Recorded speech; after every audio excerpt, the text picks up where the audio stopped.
On va attendre les premiers spectateurs. Bonjour Eva, je vous laisse finir votre connexion et je laisse pendant ce temps les autres spectateurs arriver. Bonjour Morgane, bonjour Léa également, vous êtes nombreux à vous connecter simultanément. Bonjour Nathalie, bonjour Manon, Daniel, très heureux de faire votre connaissance même si c'est par écran interposé.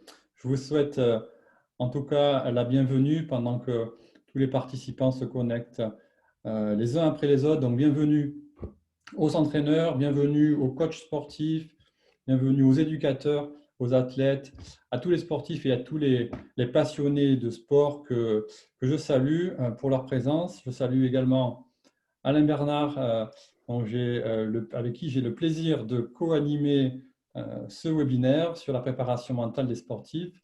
Bonjour Bernard, Alain, pardon, je t'appelle Bernard, c'est pas le bon C'est pas grave, prénom. ça arrive. Salut Eric. Bonjour tout le monde. Bienvenue. Merci de nous rejoindre et de partager ce moment avec nous. Merci Eric, encore une fois, de me laisser cette opportunité de partager les quelques anecdotes de ma carrière qui m'ont permis grâce à la préparation mentale, d'atteindre mes objectifs. Donc, j'espère que vous allez être nombreuses et nombreux à nous poser des questions.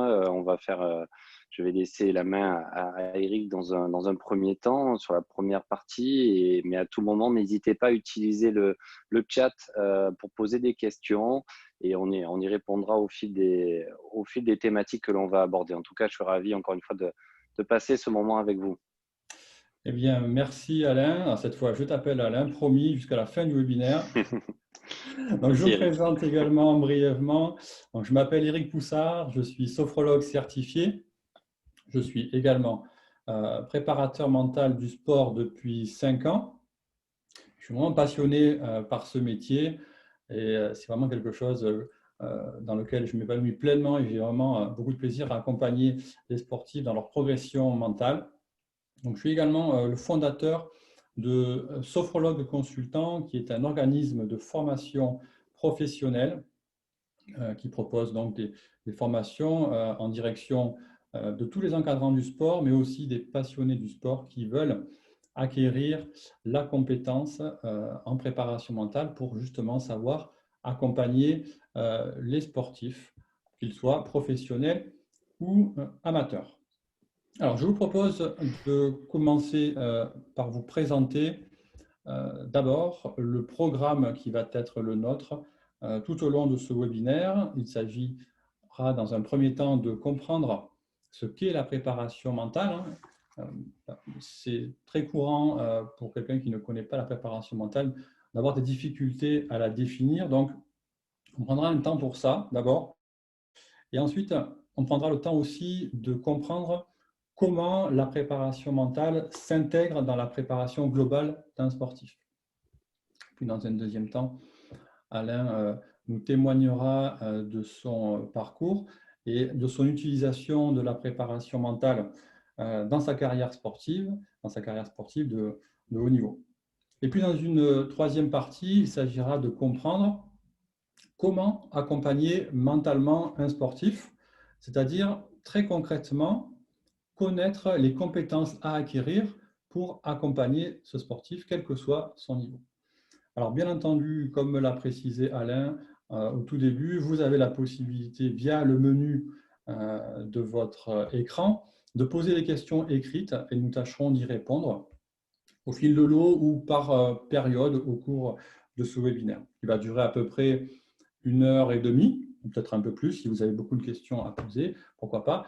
Et sachez que ce webinaire est enregistré et que vous pourrez, si vous le souhaitez en tout cas, avoir accès au replay par la suite pour peut-être revoir certaines séquences qui méritent d'être revues, en tout cas. Allez, commençons par la première partie de ce webinaire. Et cette partie qui est destinée donc à bien comprendre ce qu'est la préparation mentale. Je pense que c'est l'étape indispensable avant de vous parler de la suite. D'abord, la définir, mais aussi savoir ce qu'elle permet de travailler, donc quelles sont les capacités mentales qu'on va travailler, et surtout quel est derrière l'objectif de la préparation mentale. Mais avant d'entrer, je dirais, dans le vif du sujet, prenons un temps, si vous voulez bien, pour faire un point sur ce qu'est la préparation d'un sportif. Vous connaissez très certainement la préparation physique, la préparation technique, la préparation tactique, aussi l'hygiène de vie. On va s'attarder aujourd'hui sur la partie mentale, mais vous avez déjà bien cerné, je pense, que dans la préparation d'un sportif, il y a vraiment 5 grands piliers, 5 grandes compétences. Préparation physique, je passe brièvement, c'est un entraînement qui va permettre de développer des capacités physiques, peut-être l'explosivité, peut-être la vitesse, peut-être l'endurance. Ça, je pense que vous savez très bien ce que c'est. Préparation technique, donc là, on va répéter des gestes techniques qui vont être propres à la pratique de chaque sport. Donc, si je suis judoka, par exemple, je vais répéter des dizaines de fois, voire des centaines de fois, peut-être la même prise pour être capable après de la reproduire plus facilement lorsque je suis face à mon adversaire dans ma compétition. Préparation tactique également, je pense que vous connaissez bien, je ne m'y attarde pas trop. Là, vous allez répéter la conduite à tenir. Vous allez vous entraîner à mettre en place une conduite à tenir. Donc, si je prends l'exemple du football, eh bien peut-être vous allez mettre en place la tactique à mettre en œuvre pour les corners, pour les coups francs, pour jouer le hors-jeu. Donc, tout ça, c'est quelque chose que vous allez répéter, pour lequel vous allez vous entraîner en tant que sportif. Donc, le mot entraînement, vous l'avez peut-être déjà beaucoup entendu, et j'attire votre attention sur ce mot, parce que par la suite, vous verrez qu'il a une importance aussi pour le mental. Encore un petit mot avant de passer au développement de la définition de la préparation mentale sur l'hygiène de vie. L'hygiène de vie, ça fait partie aussi de la préparation d'un sportif, qu'il soit amateur ou professionnel. Et ça, c'est souvent un point qui est un peu négligé. C'est pour ça que je m'attarde un peu là-dessus. C'est ce qui va viser notamment à préserver l'état de santé et notamment sur 2 points qui me semblent importants, à savoir l'alimentation et le sommeil. L'alimentation, si je mets du gasoil dans un véhicule à essence, il y a des grandes chances pour que ça ne fonctionne pas bien. Pour un sportif, c'est pareil. Si je mange de la mayonnaise tous les 3 jours à la place des carottes râpées, au bout d'un moment, ça ne va pas le faire. Donc, c'est un peu le même principe pour le corps humain. Pour le sommeil, pareil. Le sommeil, c'est vraiment indispensable. Je dirais qu'un bon sommeil, c'est vraiment indispensable pour la récupération physique et psychique. Donc, je vous laisse penser ce que ça peut donner pour un sportif qui dort mal les jours précédant la compétition ou même la veille de la compétition. D'ores et déjà, il a, sans s'en rendre compte, amoindri ses capacités pour la compétition à venir. Donc ça, c'est les 4 grandes composantes que la plupart des sportifs, des entraîneurs connaissent bien. Concernant la préparation mentale, vous avez bien deviné que c'était l'objet de notre webinaire, eh bien c'est aussi un des piliers vraiment de la préparation des sportifs. Et à mon sens, il est hyper important de comprendre que c'est une discipline qui est complémentaire des autres préparations, physique, technique, tactique, l'hygiène de vie. Et c'est surtout pas une discipline qu'on travaille de façon isolée dans son coin, indépendamment des autres. Donc si par exemple, je veux développer mon endurance en préparation physique, eh bien, en préparation mentale, je vais réaliser des exercices mentaux, mais en lien avec les sensations que demande un entraînement en endurance. Donc, par exemple, en préparation mentale, pour faire le lien avec ça, eh bien, je vais travailler sur ma capacité à gérer la fatigue ou à gérer la douleur. Par exemple, pour certains sports, on arrive même à avoir des douleurs importantes. En sport co, c'est pareil. Si je bosse la tactique à l'entraînement avec mes coéquipiers, eh bien, dans la préparation mentale, je vais proposer des exercices mentaux, par exemple d'imagerie mentale ou de visualisation, pour imaginer mentalement un enchaînement idéal et le programmer positivement derrière pour que par la suite, quand je serai confronté à la situation, eh bien, je puisse le reproduire de façon aisée. D'accord ? Donc, dans cet ensemble, la préparation mentale, le rôle de la préparation mentale, je dirais même, c'est vraiment de permettre aux sportifs d'être capables d'exprimer son potentiel physique, technique, tactique en toutes circonstances. C'est-à-dire aussi bien à l'entraînement qu'en compétition. hein, c'est-à-dire vraiment aussi bien lorsqu'il n'y a pas d'enjeu que lorsqu'il y en a, c'est-à-dire quand il y a de la pression, quand il y a du stress, quand il y a des émotions fortes, hein. Donc c'est ça qui est important de comprendre avant de commencer à expliquer ce qu'est la préparation mentale. Donc j'en viens maintenant à vous définir ce qu'est la préparation mentale. Donc, vous voyez qu'on retrouve le mot sur lequel j'ai attiré votre attention précédemment, à savoir un entraînement. Donc, c'est un entraînement de capacité mentale en lien avec le contexte sportif. Donc, on retrouve ce mot-là, encore une fois, c'est-à-dire la préparation mentale, vous avez bien compris maintenant, que c'est une répétition d'exercices faite de façon très régulière, très méthodique et idéalement personnalisée. C'est-à-dire qu'il est importantissime, je le développerai un peu plus tard, vraiment de prendre en compte des besoins propres à chaque sportif. Et il n'y a pas de recette miracle qui s'applique à tout le monde comme ça. Il y a vraiment une individualisation à mettre en place. Donc, cette notion d'entraînement en lien avec tous les autres, je vous la schématise, je vous la concrétise avec un exemple. Imaginez que je sois l'entraîneur d'un sprinter de 100 mètres et que je prévois un programme d'entraînement pour améliorer le départ des courses. Le départ, c'est un point spécifique quand on fait du sprint. Eh bien, dans ce programme, en tant qu'entraîneur, je vais imaginer un programme complet, méthodique, en respectant une certaine progression. Et ça, c'est valable pour toutes les préparations qui composent la préparation générale d'un sportif, y compris la préparation mentale. Donc, par exemple, pour le physique, eh bien, je vais faire un entraînement spécifique des muscles qui sont sollicités lors de cet effort-là, par exemple les quadriceps avec une charge progressive. Au niveau technique, je vais faire une répétition de plusieurs départs, en travaillant d'abord la position peut-être des mains, des pieds, l'équilibre du corps, puis le travail de poussée, donc tout ça est très méthodique, très régulier. Et bien pour la préparation mentale, même principe, c'est-à-dire que je vais planifier des exercices mentaux réguliers, méthodiques, avec une progressivité pour apprendre à mon sprinter à réguler le stress et l'émotion de ce moment-là, du départ. Donc vous voyez que dès la conception du programme, quand je suis entraîneur, eh bien, je peux intégrer la préparation mentale dans son ensemble pour la lier à toutes les autres. D'accord?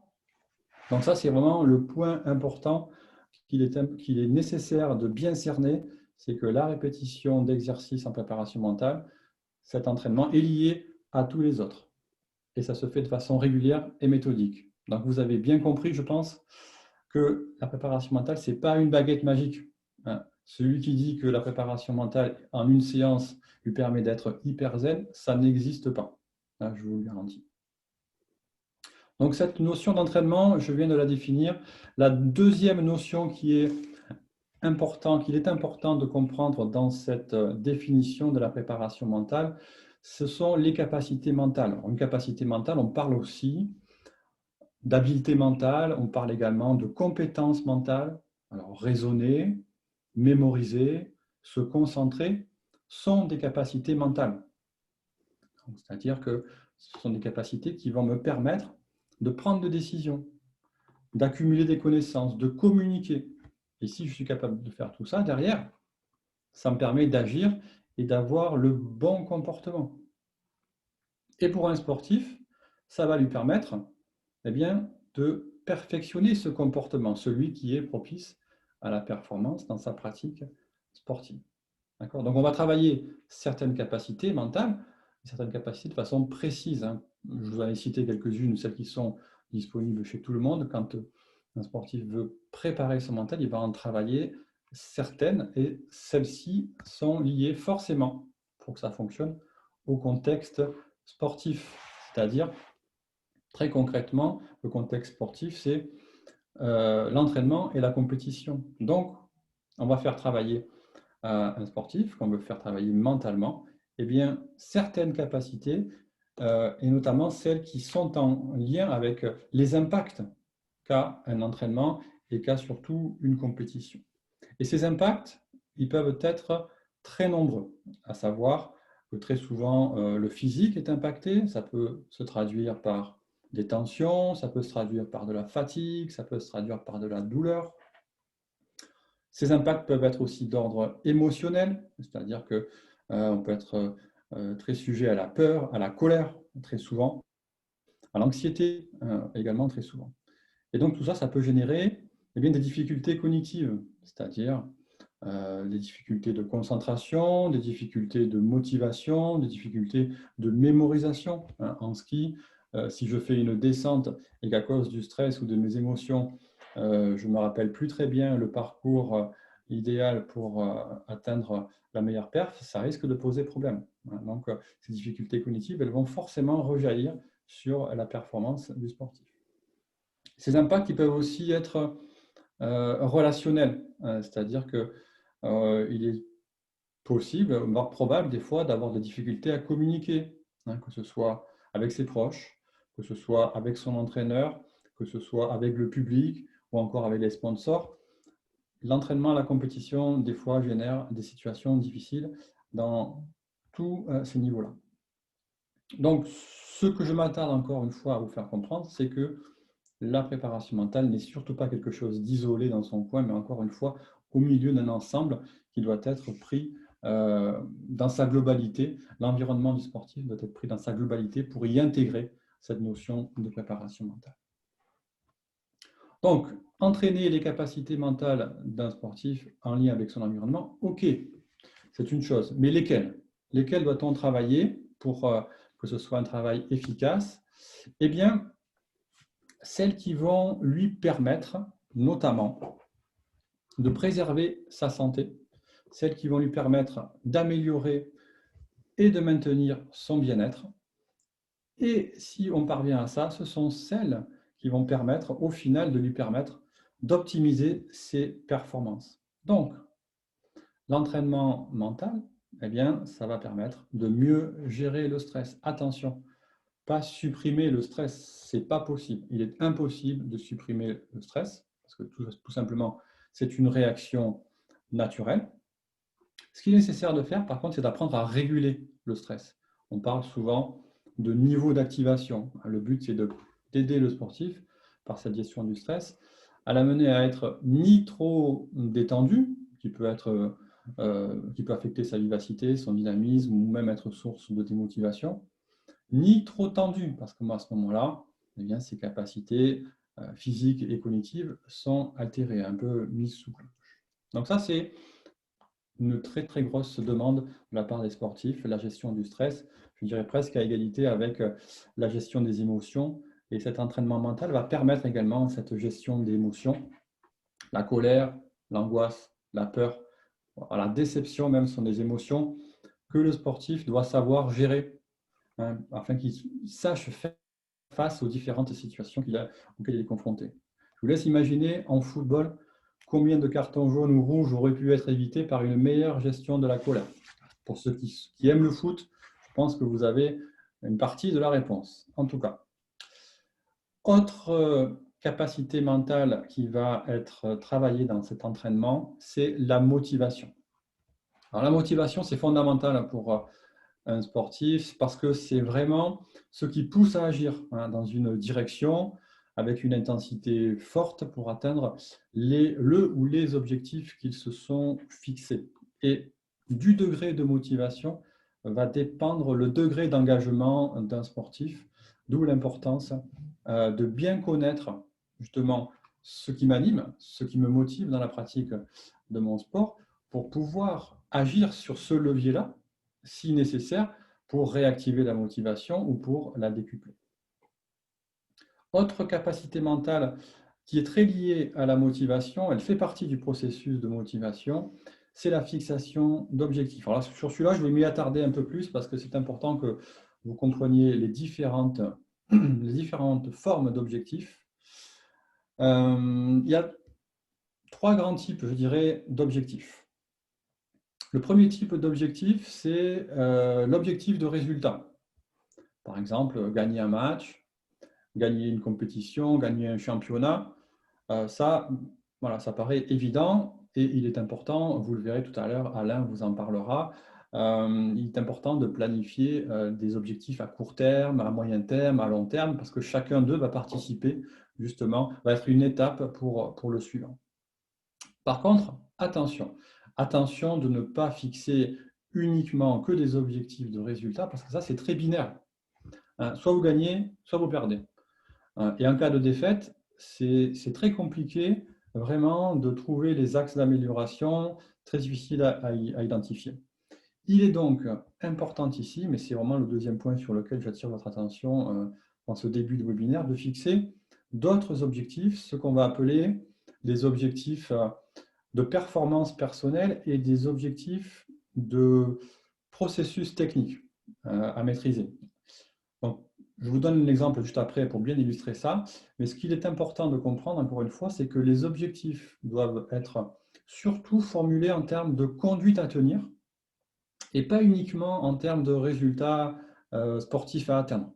Dans la logique que je vous propose, en fait, le résultat ne sera que, entre guillemets, la conséquence de la bonne conduite réalisée pendant l'exercice. Alors, justement, venons-en à cet exemple. Je vous prends un exemple très concret, encore le foot. Je suis attaquant de foot, je fixe des objectifs avec mon entraîneur. Objectif de résultat, facile, je veux gagner le match. Jusque-là, pas de souci. Objectif de performance, qu'est-ce que je peux fixer? Eh bien, par exemple, marquer un but, ça paraît évident, mais également, en termes de performance personnelle, être capable de faire 15 sprints au-dessus de 25 km/h, et ce n'est pas donné à tout le monde.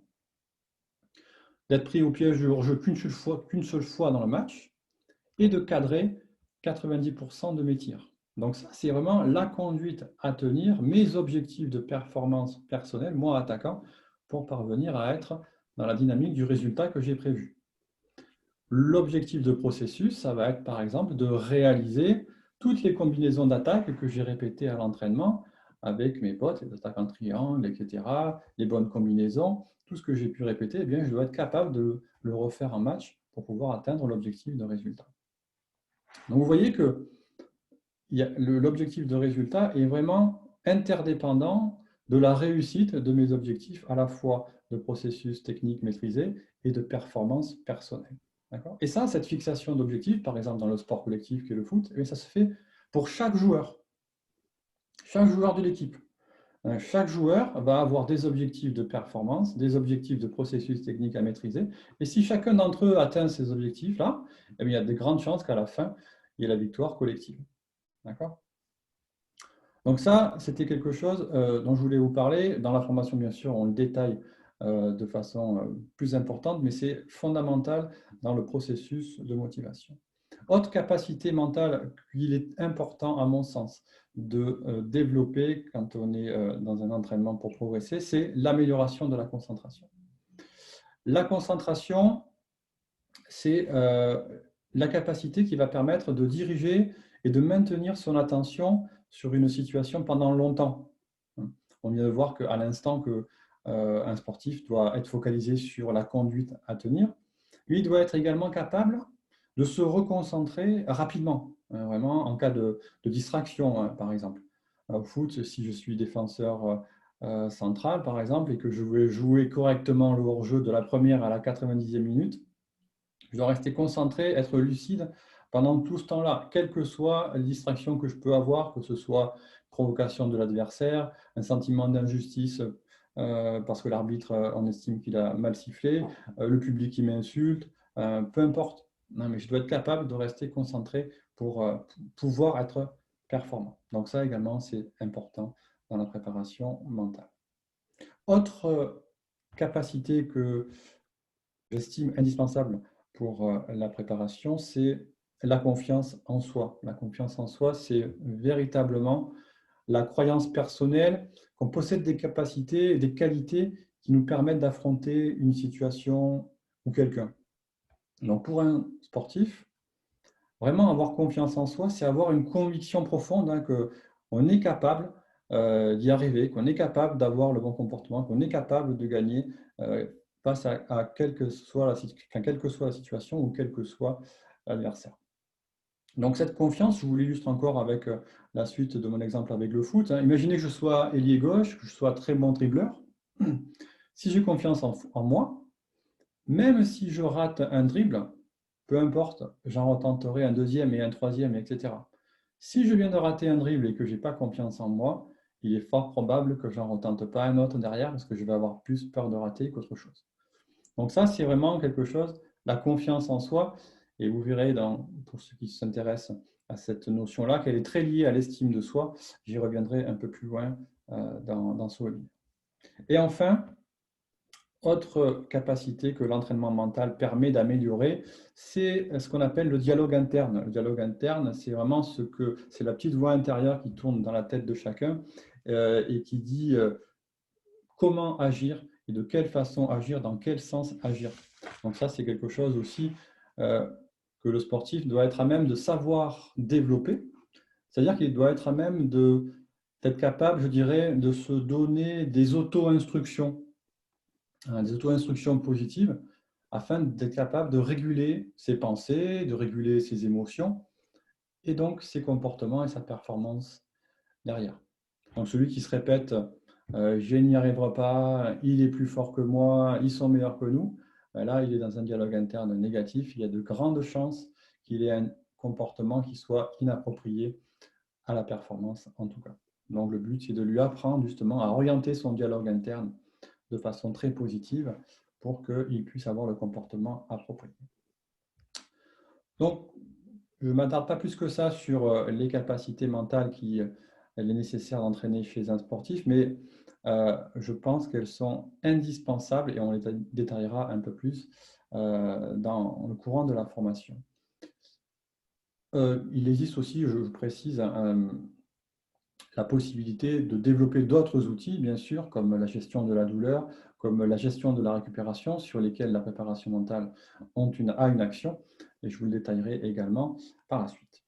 Alors, je vous propose maintenant de vous détailler ce que permet la préparation mentale.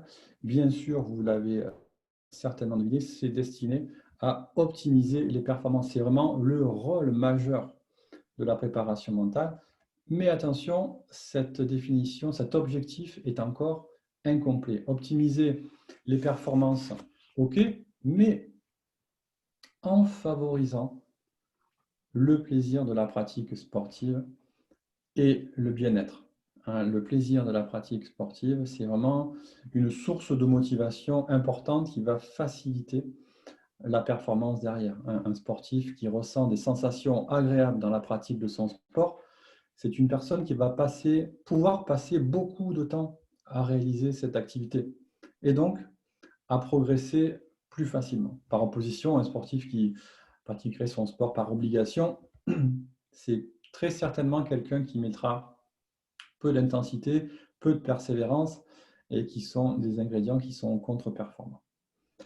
Donc, c'est en donnant la priorité au plaisir de pratiquer, au bien-être dans la pratique, que l'on devient ou redevient performant.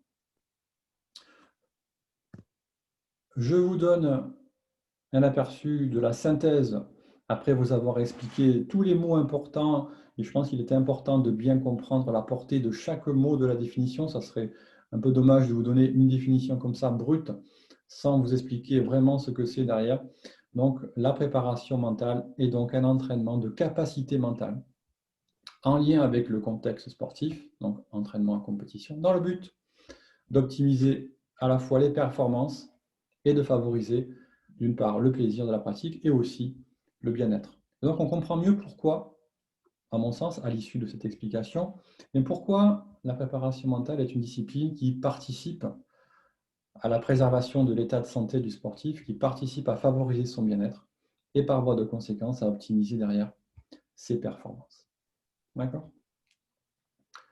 Alors, je vous propose de vous donner encore d'autres précisions avant de commencer à répondre à vos questions. Je pense que vous avez déjà des questions peut-être. Il est important aussi de dissiper certains malentendus. J'entends trop souvent dire que la préparation mentale est réservée aux sportifs de haut niveau, aux sportifs professionnels. Eh bien, loin de là cette idée. Vraiment, la préparation mentale s'applique aussi bien aux sportifs amateurs, ceux qui pratiquent leur activité pour se détendre, pour maintenir une bonne condition physique, qu'aux sportifs pros ou de haut niveau qui, eux, vont être, il est vrai, plus animés d'un fort esprit de compétition dans le but d'augmenter leur performance. Mais prenons l'exemple chez les sportifs amateurs, la préparation mentale, elle peut très bien s'intégrer, par exemple, dans les activités physiques adaptées pour les personnes qui ont des affections de longue durée, des maladies chroniques. Et bien, la préparation mentale, là, elle va être très intéressante pour gérer la partie stress et émotions procurées par la maladie. Ça va permettre d'apprendre à gérer la douleur. Ça va apprendre à gérer le discours interne positif. Donc, ça va vraiment avoir une action. Bon, j'ai pris l'exemple des malades chroniques, mais c'est un exemple parmi d'autres.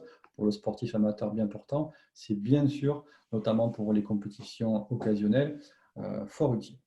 Alors, chez le sportif pro, sportif de haut niveau, vous l'avez bien sûr encore une fois deviné, la préparation mentale s'inscrit surtout dans la dynamique d'optimisation des performances. Mais attention, un des principaux messages que je fais passer lorsque je rencontre ce type de sportifs, c'est de bien commencer par leur expliquer que leur performance passe d'abord par le bien-être au quotidien et par la focalisation notamment sur toutes les sensations agréables que leur procure leur sport.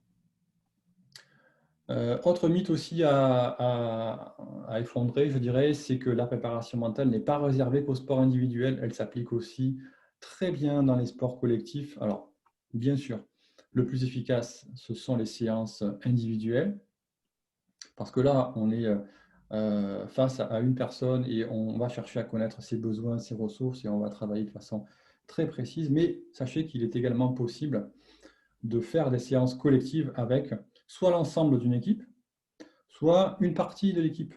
Je poursuis mon exemple avec le foot parce qu'à mon sens, il est très parlant. Imaginez que je veuille travailler avec l'ensemble de l'équipe, tout d'un coup, les titulaires, les remplaçants. Sur l'amélioration de la concentration, par exemple, eh bien, je peux très bien animer, en tant qu'entraîneur ou en tant que préparateur mental, une séance de méditation pour améliorer la concentration. Je peux très bien également travailler avec une partie de l'équipe, par exemple, que les défenseurs. Je vais utiliser par exemple l'outil d'imagerie mentale ou de visualisation pour travailler le hors-jeu, ou que les attaquants, par exemple, pour travailler la lucidité devant le but, pour pouvoir les aider à gérer cette partie du terrain pour un attaquant qui est très importante. Et il est également possible de recevoir chacun des membres de l'équipe un par un, et à mon sens c'est le plus efficace, pour définir justement un programme d'accompagnement mental personnalisé. Et là, ça suppose un entretien individualisé. Alors, je ne vais pas rentrer dans le détail de tout ce qu'on pourrait faire parce que j'en aurai pour 2 jours à vous en parler. Mais malgré tout, sachez que la préparation mentale s'intègre aussi bien dans les sports co que dans les sports individuels. Je précise une dernière chose avant de clôturer cette diapositive, c'est que pour qu'elle soit efficace, il est indispensable que la préparation mentale soit faite de façon volontaire. Il est impossible de forcer, entre guillemets, un sportif, quel que soit son niveau, à en faire parce que ça ne marcherait pas. Ça n'aurait aucun intérêt. Donc, j'ai beaucoup parlé jusque-là. Je vois que nous n'avons pas encore de questions de la part de nos participants. Donc, je vais passer la main à Alain, qui a certainement beaucoup de choses à vous dire. Vous connaissez probablement la carrière sportive d'Alain Bernard et au cours de cette carrière, il a eu affaire justement à beaucoup de situations qui l'ont mise face à l'utilisation de la préparation mentale. Et donc, je vous laisse avec lui évoquer cela. Alain, c'est à toi. Oui, ben, merci, merci Eric et rebonsoir tout le monde. En effet, alors moi, ce qui m'a surpris, en fait, c'est que à travers finalement mon parcours et mon expérience, je faisais des choses automatiquement que l'on pouvait qualifier de préparation mentale.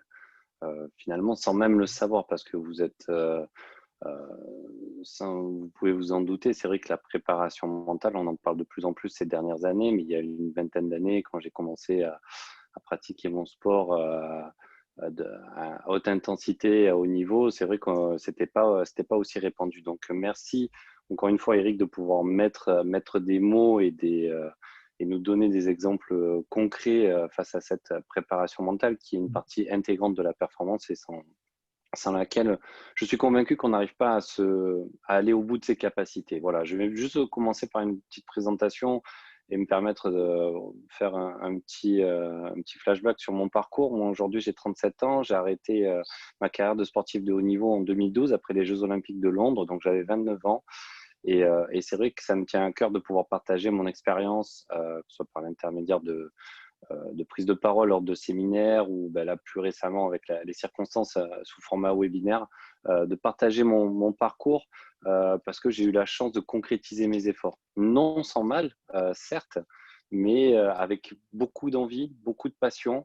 Et je pense qu'aujourd'hui, sans cette envie, sans cette passion, sans cette implication, on a du mal à aller voire c'est quasiment impossible d'aller au-delà de ces capacités que l'on estime parfois assez faibles au début d'un parcours sportif. Donc, vous êtes pour la plupart, certains ou la totalité d'entre vous, je ne sais pas, mais entraîneurs ou éducateurs et ça vous tient à cœur de pouvoir justement accompagner vos sportifs et vos sportifs dans leurs projets respectifs.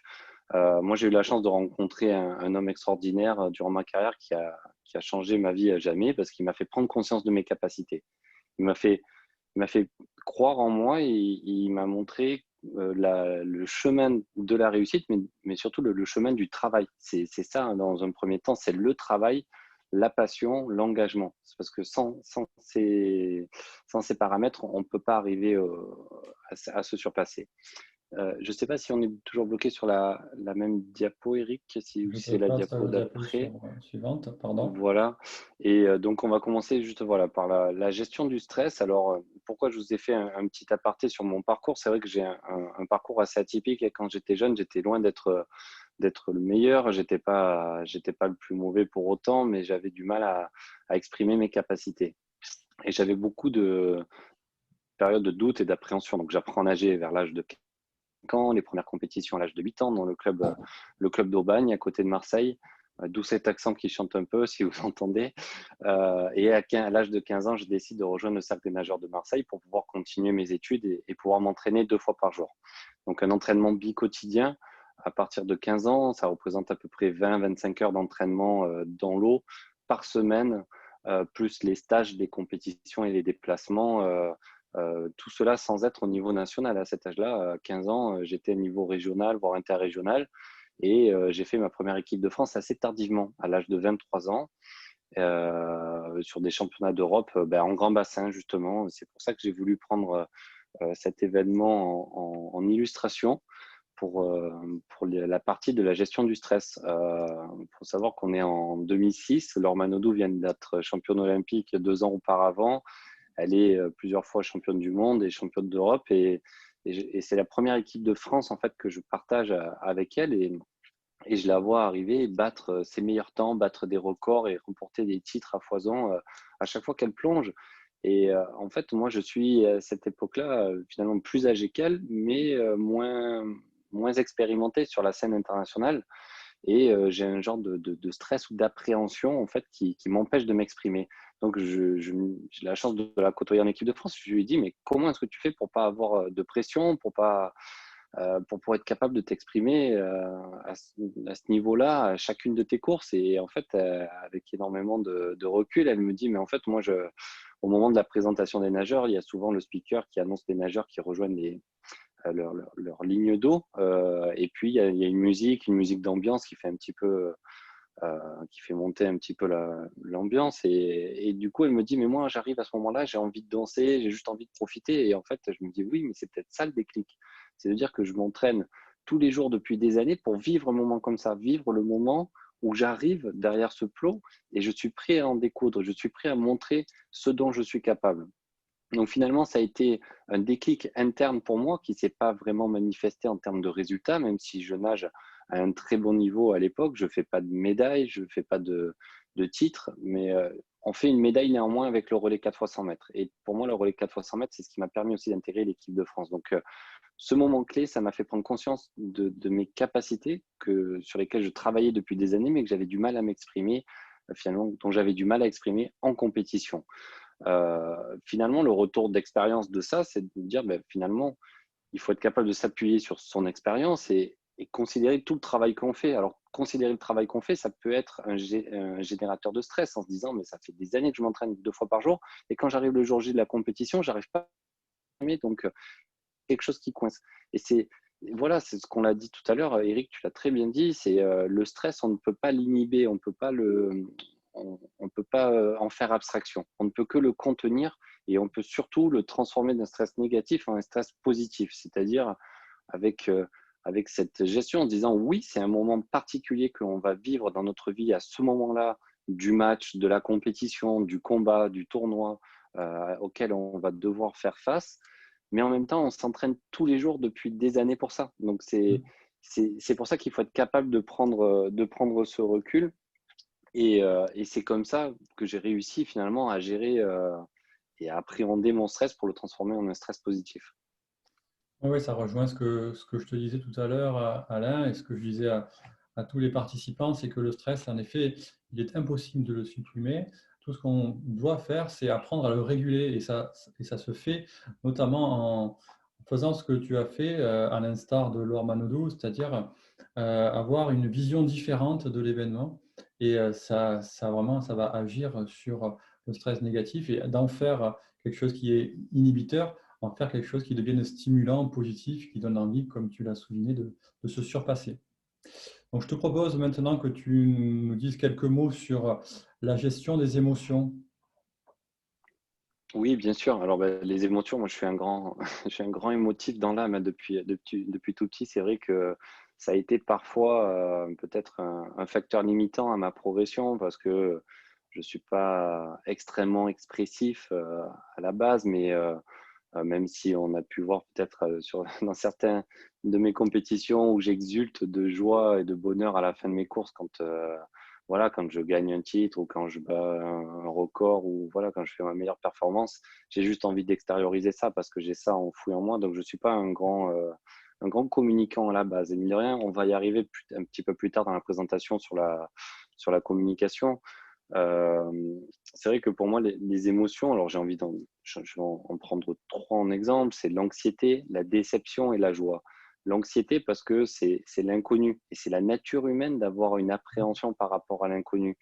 D'où souvent le fait d'être nostalgique de notre passé et de certains moments où que l'on prend en repère, mais finalement où la situation ou le contexte sont complètement différents de la période que l'on est en train de vivre.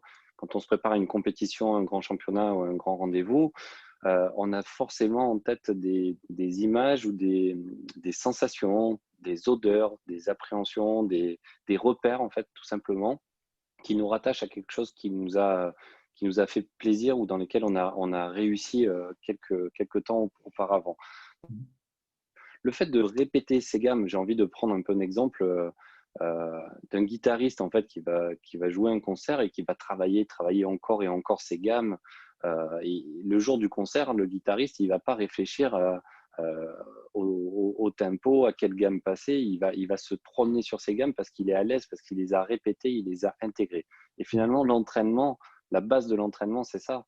C'est de répéter encore et encore pour que le jour de la compétition ou du tournoi, en fait, on n'ait pas à penser aux gestes techniques essentiels, en fait, parce qu'on les a intégrés tellement on les a répétés. Et enfin, le fait de pouvoir durer finalement et de gérer encore un petit peu ses émotions, j'ai voulu prendre en exemple le fait de scinder ses objectifs. Quand j'arrive sur une compétition qui est parfois très comment dire, sollicitante nerveusement, parce il y a un gros enjeu. Il faut savoir qu'en natation, pour se qualifier sur les épreuves internationales, aux championnats d'Europe, aux championnats du monde ou aux Jeux olympiques, on a une seule chance, une course, un jour pour profiter de cette fenêtre de tir pour se qualifier. C'est qu'il faut réaliser un chrono qui est imparti, qui est décidé par la fédération, il faut terminer dans les 2 premiers ou 4 premiers et que si on rate la marche ce jour-là, on ne part pas à l'échéance majeure de l'année, qui soit les championnats d'Europe, les championnats du monde ou les Jeux olympiques. Donc ça Mhm. peut être très éprouvant nerveusement et en fait, le fait de répéter, ces situations avec mon entraîneur, sur les années qui ont précédé, sur des petites compétitions ou des compétitions plus importantes, ça permet finalement le jour d'une échéance beaucoup plus, importante, d'appréhender avec un peu plus de maîtrise et de souplesse finalement les différentes courses que l'on va être amené à vivre. Pour donner un exemple, je peux avoir une semaine de compétition avec une course qui est très bien effectuée. J'effectue mon meilleur chrono le premier jour et le lendemain ou 2 jours après, ça peut être un petit peu la catastrophe parce que je me suis trop emballé, je me suis un peu distrait et puis j'ai du mal à me remobiliser derrière. Donc, c'est pour ça que ça a été très, très important pour moi le fait de scinder les courses les unes après les autres dans une semaine de compétition. Et je suis convaincu que ça m'a servi à Pékin en 2008, lors de la finale du relais 4 fois 100 mètres à Nagib, où on termine deuxième avec les gars à 8 centièmes derrière les Américains, alors qu'on était les meilleurs sur le papier, et de pouvoir rebondir derrière sur 100 mètres nageables et remporter le titre olympique 3 jours après. Si j'ai réussi à faire ça à ce moment-là, c'est parce que je m'y suis entraîné pendant des années qui ont précédé. Mais surtout que le premier jour, je n'avais pas fait une contre-performance en plus de ça. On avait terminé deuxième au relais, mais j'avais fait mon meilleur chrono que je n'avais jamais fait. Donc, c'est comme ça que je me suis rendu compte que j'étais finalement dans une forme très importante et que l'émotion, elle aurait vraiment pu prendre le pas sur cette semaine olympique en 2008 et changer finalement mon destin à jamais. Parce Mhm. que si 3 jours après, je ne rebondis pas et je ne suis pas champion olympique, et ben, derrière, la suite de ma carrière et ma vie, elle est pas du tout comparable. Bien sûr. Ouais, ok, donc là, tu viens vraiment de nous mettre en évidence à quel point on peut passer d'une gestion négative des émotions en restant enfermé dans son émotion, que ce soit la peur ou l'angoisse, voire un excès de joie, hein, qui peut être source de déconcentration aussi, à une gestion positive des émotions où on arrive justement à bien l'identifier, à identifier les pensées qui y sont associées et comment du coup on adapte ces pensées et du coup derrière son comportement. Merci pour ce témoignage très précis sur la gestion des émotions. Est-ce que tu peux maintenant nous parler un peu de comment tu as pu gérer dans ta carrière la fixation d'objectifs et quelle a été son importance pour la suite d'une saison? Oui, alors ça, c'est vrai que c'est quelque chose de très important. Alors, je parle souvent de mon entraîneur, mais je veux vraiment le citer. Denis Auguin, c'est un homme que j'ai rencontré à Marseille et qui a fait que nos routes se sont rencontrées au Cercle des nageurs de Marseille et je ne l'ai plus jamais quitté jusqu'à la fin de ma carrière parce que c'est un homme qui a des valeurs où humainement on a beaucoup accroché, pardon, et on a co-construit finalement notre carrière ensemble. Quand il commence à m'entraîner, moi j'ai 15 ans, lui il a 28 ans. En fait, il s'adresse à un jeune adolescent qui est en charge de repères à cet âge-là. Et moi, j'ai besoin aussi j'ai envie de m'exprimer, j'ai envie de m'entraîner, j'ai envie de progresser, mais je ne sais pas trop finalement comment ça fonctionne. Et je suis encore loin du haut niveau. Donc, c'est lui qui m'a beaucoup inculqué finalement le fait de se fixer des objectifs, de se tenir à cette rigueur que vont demander finalement l'atteinte, le chemin vers ces objectifs et qui a réussi à faire sortir au fond de moi quelques brides de mots pour pouvoir m'exprimer parce que je n'étais pas un grand bavard à l'époque. Donc, quand je veux dire que c'est important d'avoir une vision claire sur les objectifs, et tu l'as aussi cité tout à l'heure, Eric, court, moyen et long terme, ça permet finalement de savoir un petit peu où on va. Ça ne veut pas dire qu'on connaît forcément le chemin pour y arriver, mais ça permet d'être finalement, j'ai envie de dire, être en phase avec soi-même. Et être en paix avec soi-même, pour moi, c'est quelque chose de très important. Si je disais à mon entraîneur, bon, bah, cette année, je veux être champion d'Europe, mais tous les 4 matins, je suis là sans être là, ou je rate des entraînements, ou j'arrive en retard. C'est quelque chose qui n'est pas du tout cohérent. Donc voilà, il faut que notre attitude et notre comportement au quotidien soient en phase avec nos objectifs. Et pour ça, il faut que l'éducateur et l'encadrant et l'entraîneur soient très, très rigoureux là-dessus, en disant, mais attends, ces objectifs-là, c'est toi qui me les as exprimés. Donc, c'est toi qui vas atteindre ces objectifs, mais en même temps, tu ne tiens pas parole parce que tu ne respectes pas ton engagement que tu t'es fixé avec toi-même. Donc, voilà, ça, c'est le rôle de l'éducateur ou de l'entraîneur de responsabiliser son athlète. Et je pense que Denis Auguin, mon entraîneur, a eu j'ai eu une chance extraordinaire parce qu'il a réussi à me faire prendre conscience de mes capacités, alors que moi-même, je ne m'en voyais pas capable de réaliser de choses comme ça avec des équipes de France, avec des podiums et des titres et des records bien plus tard. Donc, le fait d'exprimer oralement ou verbalement justement ces objectifs, ces ambitions, ça permet que l'entraîneur et l'athlète soient vraiment en phase et soient vraiment cohérents dans leur cheminement en fait, pour atteindre ces objectifs. Donc, ne soyez pas avare en discussion, ne soyez pas avare en expression finalement des sentiments ou des appréhensions. Je pense que le fait de parler, d'extérioriser tout ça, ça fait du bien à tout le monde, ça fait du bien à l'entraîneur qui l'entend, ça fait du bien à l'athlète qui sort finalement oralement ses ressentis, ce qu'il veut aller et comment est-ce qu'il veut y aller. Et après, à vous aussi d'adapter, de co-construire finalement ce chemin, cette quête vers la performance, quel que soit le niveau finalement de l'athlète. Ça permet à chacun de travailler sereinement et surtout très, très efficacement. Ah oui, non, c'est vrai que tu as souligné le caractère important de la co-construction avec ton entraîneur. C'est aussi parce que c'est lui le garant de la fixation, je dirais, entre guillemets, des bons objectifs, hein, c'est-à-dire ceux qui sont atteignables compte tenu de ton niveau. Fixer des mauvais objectifs, ça serait de les fixer de façon surdimensionnée ou sous-dimensionnée. Dans un cas, on serait dans la démotivation, dans l'autre, on serait dans quelque chose qui serait très, très démotivant parce que ce ne serait pas atteignable. Donc, cette co-construction qui se fait, je pense, on en a échangé régulièrement en début de saison parce que c'est aussi le garant de la motivation de toute la saison, c'est hyper important. Ça, Euh, oui, c'est sur la diapo d'après, juste ouais, sur la la diapo diapo d'après, d'après, on c'est la parle de motivation, motivation. en fait, qui est très en lien en fait, avec la fixation d'objectifs. Je te laisse en parler, Alain, bien sûr. Oui, comme on disait, c'est vrai que c'est important d'avoir un engagement moral avec soi-même et son entraîneur parce que c'est ça finalement qui va nous réconforter dans les moments les plus difficiles. Que je disais tout à l'heure, être en phase ou être en paix avec soi-même, euh, on y voit plus clair. Alors après, ça, c'est ma manière de fonctionner en fait. Par exemple, je sais que quand je partais en compétition, alors je ne suis pas maniaque à l'extrême, mais il fallait à tout prix que mon appartement soit rangé, que les affaires soient à leur place pour que je puisse avoir les idées claires. C'était ma façon finalement physique de retranscrire un petit peu mon mode de fonctionnement mental.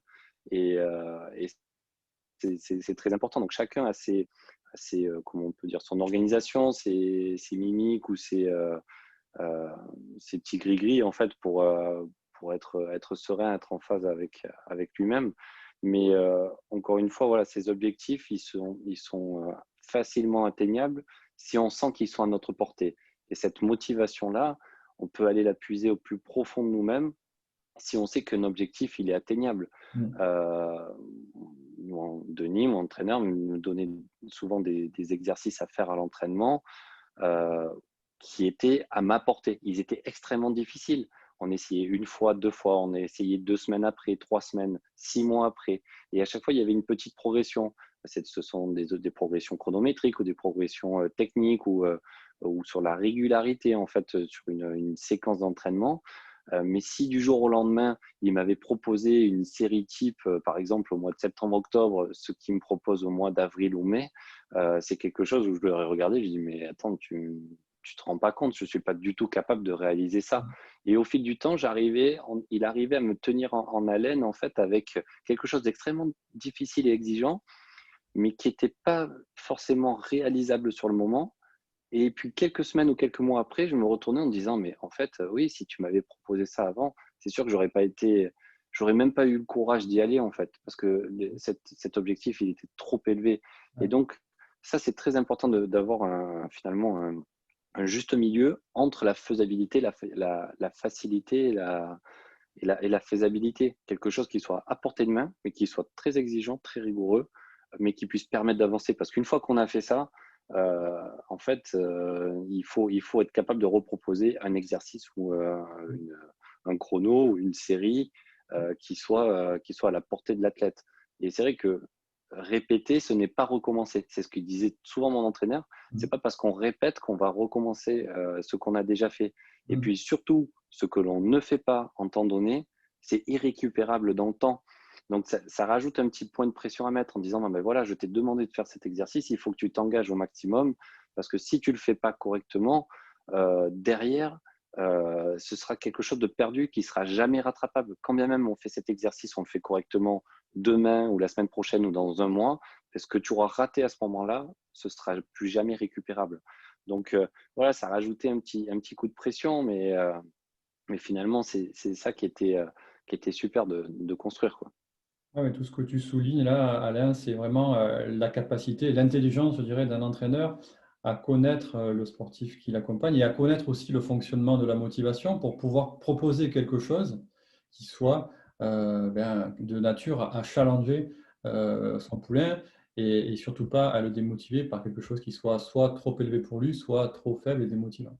Oui, je me suis juste permis, je vois, il y a une main qui s'est levée. Alors, je ne Oui, sais plus qui, c'est descendu dans la liste, mais surtout, n'hésitez pas si vous avez oui, une question à poser ou au moins essayer d'écrire une phrase pour être sûr qu'on voit bien que les questions puissent être bien posées, qu'on puisse y avoir accès ouais. avec Eric. On le rappelle là, sur le mode de fonctionnement.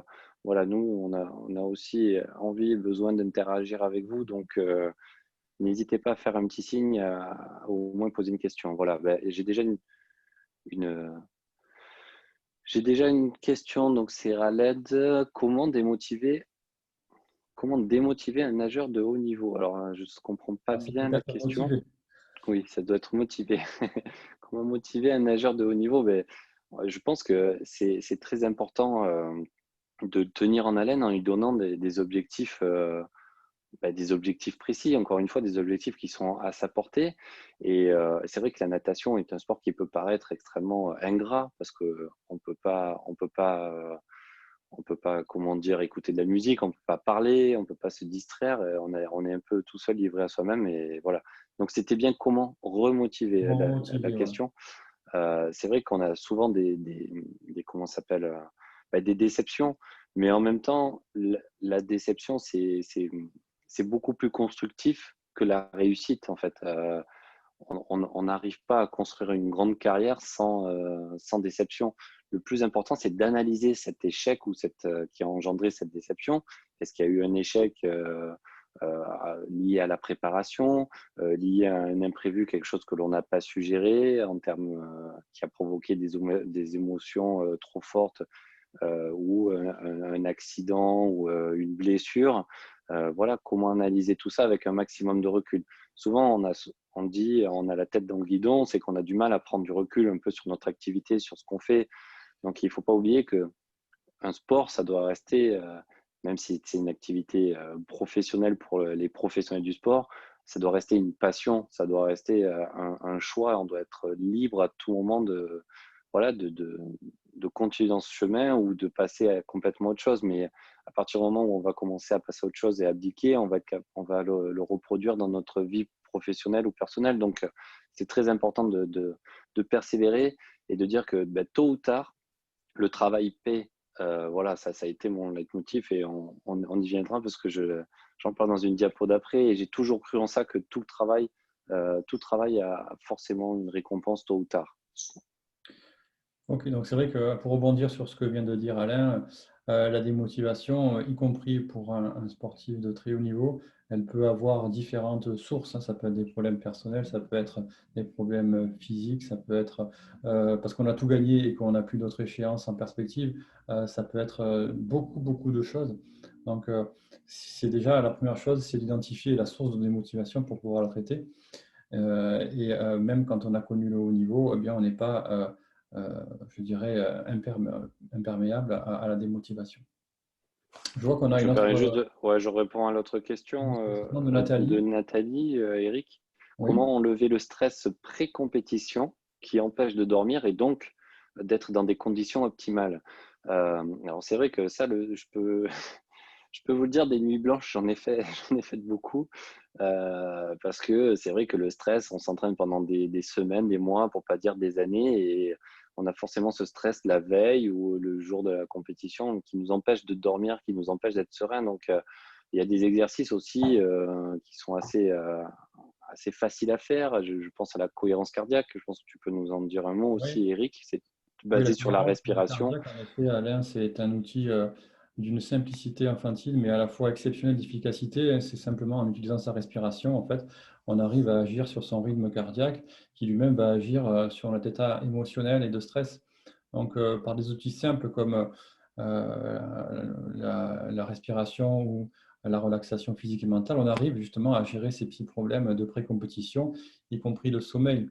Et quand je vous en ai parlé tout à l'heure très brièvement, sur le sommeil, en effet, il y a beaucoup d'athlètes qui ont des difficultés parce que, bien qu'on soit amateur ou de très haut niveau, eh bien, ça cogite beaucoup la veille ou les jours précédents. Et si on, en effet, on dort mal, ça veut dire qu'on récupère pas bien, et physiquement et psychiquement. Donc, un sportif qui met son organisme à rude épreuve le jour de la compétition, s'il n'est pas à 100%, il y a de grandes chances qu'il n'ait pas le résultat escompté. Donc, le sommeil, on le traite aussi avec la préparation mentale, avec notamment la cohérence cardiaque, mais pas que, hein. Il y a des techniques en sophrologie notamment, où on arrive à s'apaiser physiquement et mentalement pour favoriser l'endormissement et favoriser aussi la qualité du sommeil. Parce que si on s'endort et qu'on se réveille 4 fois dans la nuit, je peux vous assurer que le lendemain, on est à l'envers. Donc, il y a aussi vraiment un travail à faire sur ça grâce à des outils très simples et qu'on peut apprendre facilement en plus. La cohérence cardiaque, c'est bien ça. D'accord. Juste la diapo d'après, s'il te Alors, plaît. la C'est diapo vrai que je d'après, suis bavard, hein, je parle beaucoup, mais Alain, j'essaie de tenir le timing. oui, c'est vrai, sinon on pourrait parler longtemps. Alors ensuite, je Oui, vous sur la propose concentration. de travailler avec Alain sur la concentration. Qu'est-ce que tu peux nous en dire, Alain? Bah, la concentration, c'est de toute façon ce qui est fascinant finalement dans tout ça, dans tous ces thèmes que l'on aborde, c'est que c'est très personnel. En fait. Tous ces items que l'on aborde, en fait, c'est très important que chacun puisse se les approprier et se les dire avec ses propres mots. On en verra jusqu'à à la fin de la présentation, mais jusqu'au dialogue interne, c'est moi-même qui me parle. J'ai souvenir depuis tout petit où je me parle à moi-même, que ce soit à l'école, au sport ou avec des amis, je me parle dans ma tête. Et un jour, en fait, j'ai cette phrase qui résonne en moi, parce qu'on est à 1 an des Jeux Olympiques, pour remettre un peu les choses dans le contexte, 1 an avant les Jeux Olympiques de Pékin. En fait, je viens de réaliser la deuxième performance mondiale de tous les temps sur 100 mètres et 50 mètres nagés sur des championnats de France à Saint-Raphaël en 2007. Donc, je suis à un niveau de performance que jamais je n'aurais cru être capable d'atteindre quelques années au préalable. Mais je suis vraiment tout proche de mon rêve absolu de devenir champion olympique, mais je ne le suis pas, parce qu'on est à 1 an des Jeux et finalement, on dit toujours la dernière marche, c'est la plus difficile à franchir. Et sentant un petit peu cette agitation qui commence à se créer un peu autour de moi et le fait que voilà, je puisse être parfois secoué émotionnellement par tous ces résultats qui arrivent, je me dis rien ni personne ne m'empêchera d'essayer de devenir le meilleur. C'est-à-dire que je ne sais pas si je vais réussir à devenir le meilleur. Je ne sais pas à quand est-ce que je vais y arriver, si je vais y arriver, mais je sais que je suis capable de tout donner. Et ça, c'est vraiment quelque chose qui m'a beaucoup réconforté.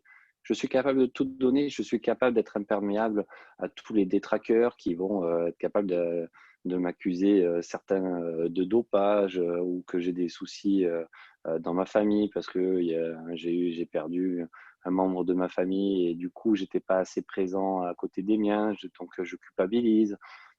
Donc en fait, je me dis, mais je fais tout ça depuis des années et je suis à 1 an de vivre mes Jeux Olympiques et je sais qu'il n'y a rien ni personne qui va m'empêcher voilà, de continuer sur cette voie. Et enfin, j'ai voulu prendre en illustration une période très concrète et très précise. C'est entre les championnats d'Europe à Eindhoven en 2008 et les championnats de France qui ont lieu à Dunkerque, qui sont qualificatifs pour les Jeux Olympiques. Donc, toujours pareil, hein, je sors d'Eindhoven 3 semaines avant les championnats de France qui sont qualificatifs pour les Jeux.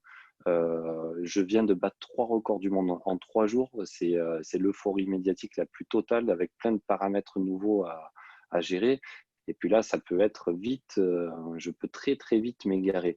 Et c'est vrai que faire abstraction de cet environnement perturbateur, parce qu'il y a des sollicitations médias, il y a des partenaires, il y a tout le monde voilà, qui me reconnaît dans la rue. Enfin, j'ai l'impression que je me dis, mais qu'est-ce qui se passe? Moi, je fais du sport parce que j'aime ça. Et d'accord, j'arrive à un niveau de performance qui est extraordinaire et puis en même temps un peu un peu gêné, un peu chamboulé, quoi.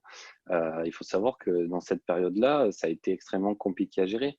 Et là où je veux comment dire, m'appuyer et faire comment dire, mettre l'accent, c'est le fait qu'il faut s'appuyer sur son environnement familier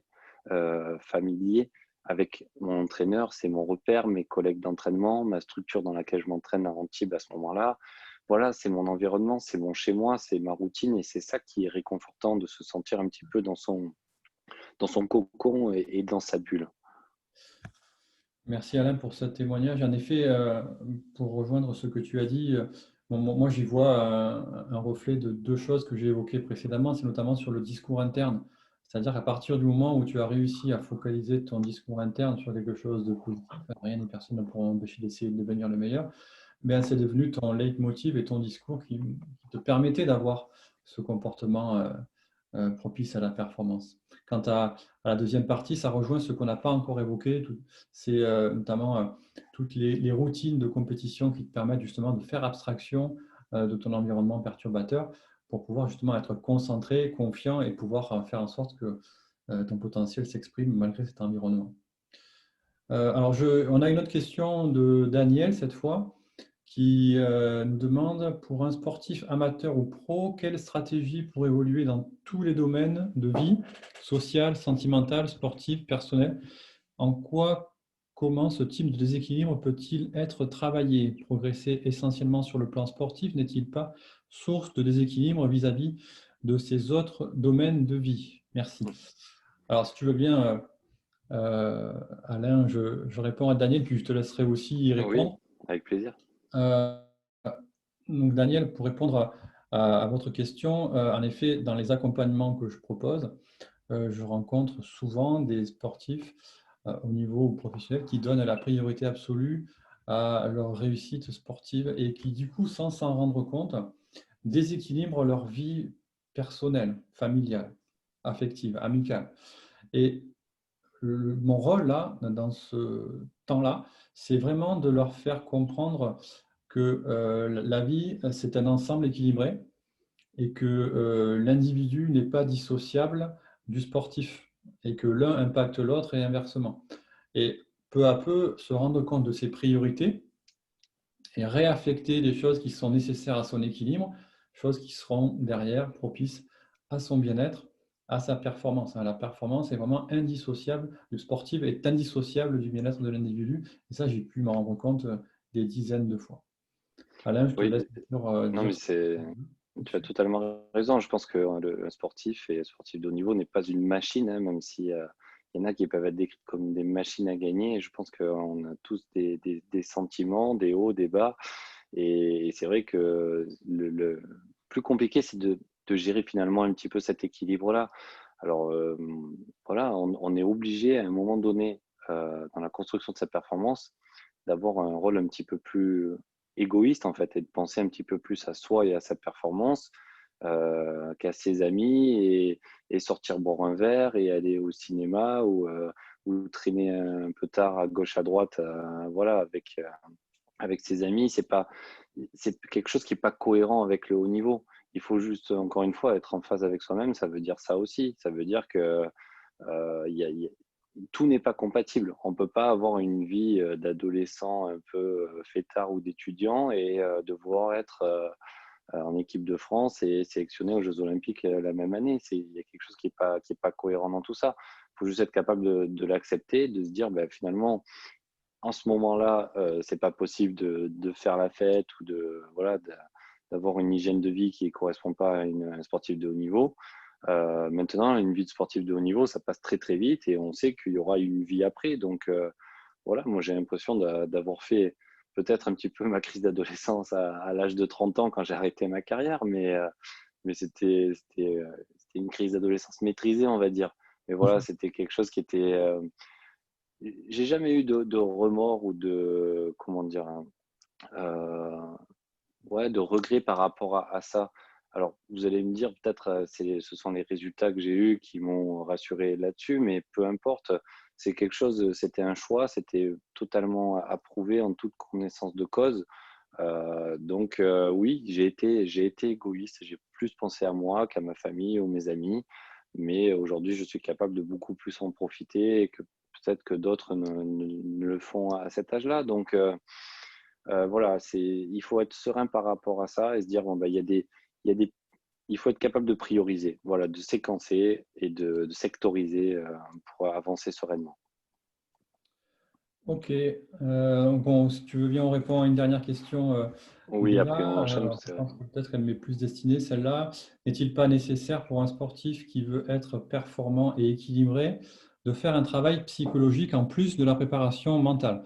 Alors, en effet, Eva, la préparation mentale n'est pas de la psychologie du sport. Hein, il faut bien distinguer les deux. La psychologie du sport va plutôt s'intéresser au pourquoi de la problématique, alors que la préparation mentale, sans se désintéresser du pourquoi, hein, mais ça ne va pas être sa zone de travail, eh bien, va plutôt proposer des outils justement pour optimiser la gestion du stress, des émotions, etc., ce qu'on vient de voir. Donc, si la préparation mentale eh bien, n'est pas suffisante pour faire en sorte que les troubles constatés éventuels puissent être résorbés, eh bien, à ce moment-là, un travail psychologique va être fait, mais à ce moment-là, avec un psychologue du sport et pas avec un préparateur mental du sport. Voilà, j'espère, Eva, avoir répondu à votre question. Alain, si tu veux bien, on passe à la Oui, diapo qui suit sur bien sûr. la confiance en soi. Qu'est-ce que tu peux nous dire sur cette capacité-là? Bah, alors, c'est vrai que, comme je disais tout à l'heure, il y a beaucoup de choses en fait qui s'entremêlent, hein, et c'est vrai que, comme je le disais, tout travail est récompensé tôt ou tard. Moi, je suis convaincu, c'est un adage que j'ai depuis tout petit. Voilà, j'avais pas forcément de grandes capacités. Il m'a fallu beaucoup de temps pour travailler, pour atteindre mes objectifs. J'ai réussi. J'ai eu, en même temps, la chance de rencontrer un entraîneur extraordinaire. J'ai eu la chance d'avoir une famille, compréhensive qui m'a laissé, finalement m'exprimer dans mon domaine que j'aimais le plus, le sport et la natation en particulier. Et voilà, j'ai eu la chance de pouvoir m'exprimer, le jour J et ne pas être blessé, ne pas être, malade. C'est quelque chose qui m'a, comment dire? Bah, qui m'a fait prendre conscience de mes capacités. Quand j'étais petit, comme je disais tout à l'heure, j'avais du mal à parler, à extérioriser, à communiquer et au fil du temps, finalement, le sport de haut niveau, m'a permis de devenir celui que j'ai toujours voulu être, pardon, avec cette curiosité, le fait d'aller vers les autres, le fait de m'inspirer des parcours, que ce soit aujourd'hui, des chefs d'entreprise ou des sportifs ou voilà, des artisans ou peu importe, en fait, moi, je suis toujours admiratif de comprendre un petit peu l'histoire du pourquoi et comment. C'est pour ça que le travail est forcément récompensé dans la vie et il faut être patient. C'est l'exemple d'après, voilà, il faut être patient, mais pas patient dans le sens, on laisse aller les choses. Il faut être patient dans la construction de son projet. J'ai mis 2 dates, 1998-2008. 10 ans à partir du moment où je commence à m'entraîner 2 fois par jour. Il m'a fallu 10 ans, pour devenir champion olympique, c'est-à-dire 2 entraînements par jour, pour presque 50 semaines par an. Donc voilà, c'est de l'acharnement là, voilà, c'est une de mes qualités et défauts en même temps, c'est que je suis très, très têtu et quand je suis convaincu de quelque chose, je vais tout mettre en œuvre pour y arriver. Voilà, j'ai mis un de ces traits de caractère, et cette énergie dans mon sport. Donc voilà, et enfin, dans la confiance en soi, c'est la construction à travers les échecs aussi. Comme je disais, on a forcément, c'est très important d'avoir un comportement positif et de reculer, d'analyser cet échec-là, parce que quand on est face à un échec, finalement, on est au pied du mur, on n'a pas d'autre choix que de réagir. Et quand on trouve des solutions à des échecs, que l'on a vécus, et ben finalement, ça nous rend un petit peu fiers aussi intérieurement. Et ça nous fait prendre conscience qu'on est capable de réagir même quand on est au plus mal, et qu'avec le temps, ben, cette douleur, cette peine et cette déception que l'on a vécue, bah, finalement, ça nous a aidé à gagner en maturité, gagner en âge et gagner en responsabilité pour avancer et aller toujours plus loin. Et enfin, je termine juste là-dessus en disant, en reprenant la fameuse citation de Nelson Mandela qui dit, je ne perds jamais, soit je gagne, soit j'apprends. Voilà, c'est à travers même les échecs, on apprend beaucoup plus qu'à travers les réussites. Et la seule course qu'on n'a jamais débriefée avec mon entraîneur, c'est quand même fou. C'est quand même la finale du 100 mètres nagés pour les Jeux Olympiques, où je deviens champion olympique. C'est la seule course qu'on n'ait jamais débriefée. Juste en disant, alors qu'en fait, des fois, on se faisait toute une montagne en disant oui, mais alors là, le départ était pas bien, là, le virage. Donc, du coup, j'ai fait une contre-performance de 3, 4, 5 dixièmes. Il va falloir travailler là-dessus. Et on se faisait des prises de tête et des discussions de 45 minutes à toute une soirée, des fois.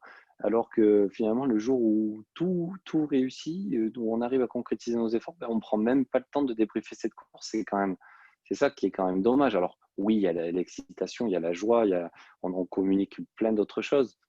Mais avec le temps, on se dit, mais c'est quand même dommage qu'on n'ait pas pris le temps de débriefer cette course, même si on a toute la vie pour le faire. C'est quand même dommage de ne pas l'avoir fait sur le moment, quoi. Ok, c'est très intéressant d'entendre ça, mais je retiens en effet sur ton témoignage que la confiance, elle se construit avec le temps et la patience dont tu as fait preuve en 10 ans t'a permis d'une part de faire croître cette confiance en toi et d'autre part de tirer aussi bénéfice de tes éventuels échecs qui t'ont fait grandir aussi et ont fait grandir aussi cette confiance en soi. Et en effet, la maxime de Nelson Mandela illustre parfaitement ce que tu viens de dire. Oui.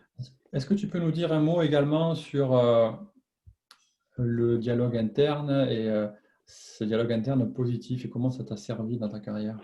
Même si tu en as déjà un petit peu parlé.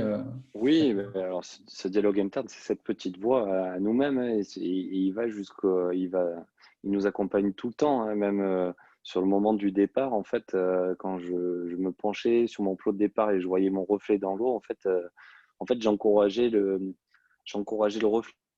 Enfin, allez, vas-y, c'est à toi de jouer maintenant. Donc, il y a toujours cette petite voix qui nous fait croire qu'on est capable de faire toujours mieux finalement. Et c'est cette petite voix qui nous fait nous lever le matin pour aller s'entraîner, nous mettre un coup de pied aux fesses quand ça va mal pour réagir. Voilà, cette petite voix, elle est en nous. Et je pense que c'est très important de se dire des choses claires à soi-même avant de les exprimer. C'est bien d'exprimer ses appréhensions, ses doutes, ses craintes, ses joies ou ou ses peines, peu importe. Mais il faut être capable de l'exprimer clairement à son entraîneur, à son éducateur. Et, euh, je sais que le fil de la communication, vous avez sûrement déjà entendu parler de ça, mais le fait d'avoir une communication très précise, concise, pertinente, c'est fondamental pour faire passer un message. Je vais prendre l'exemple de mon entraîneur qui me voit nager à l'entraînement et qui veut me corriger un geste technique sur la main qui ne rentre pas bien dans l'eau. Entre ce qu'il va voir, entre ce qu'il va vouloir dire, entre ce qu'il va dire réellement, entre ce que je vais entendre, entre ce que je vais comprendre et le mouvement que je vais exécuter, ben, il y aura peut-être plein de choses qui seront perdues dans la nature. Donc c'est ça qui est très important justement en me disant, écoute Alain, rentre ta main comme ça et pense à ça plutôt que de donner une information qui va être beaucoup trop longue et on va rentrer dans trop de détails et qui finalement vont brouiller le message.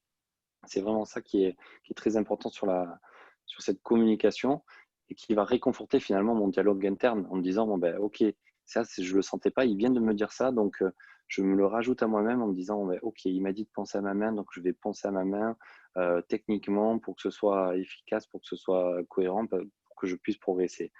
Et finalement, c'est quelque chose qui devient finalement à m'apporter en me disant, ben voilà, je sais que je peux y arriver. Il m'a dit que j'étais capable de faire ça, donc à moi de m'y tenir, à moi d'être rigoureux là-dessus. Ok. Donc, ouais, on comprend bien maintenant, on regarde ton témoignage, vraiment l'importance de ce dialogue interne. Et s'il est dans un bon sens, on est capable d'agir correctement, je dirais. Et qu'alors que si elle est à l'inverse négatif, eh bien, on a un comportement totalement inapproprié. Ok. Eh bien, merci Alain pour Avec plaisir. ce témoignage très précieux sur l'usage que tu as pu faire de la préparation mentale dans ta carrière sportive et les différents aspects importants qui t'ont permis justement d'accompagner ton développement et ta carrière.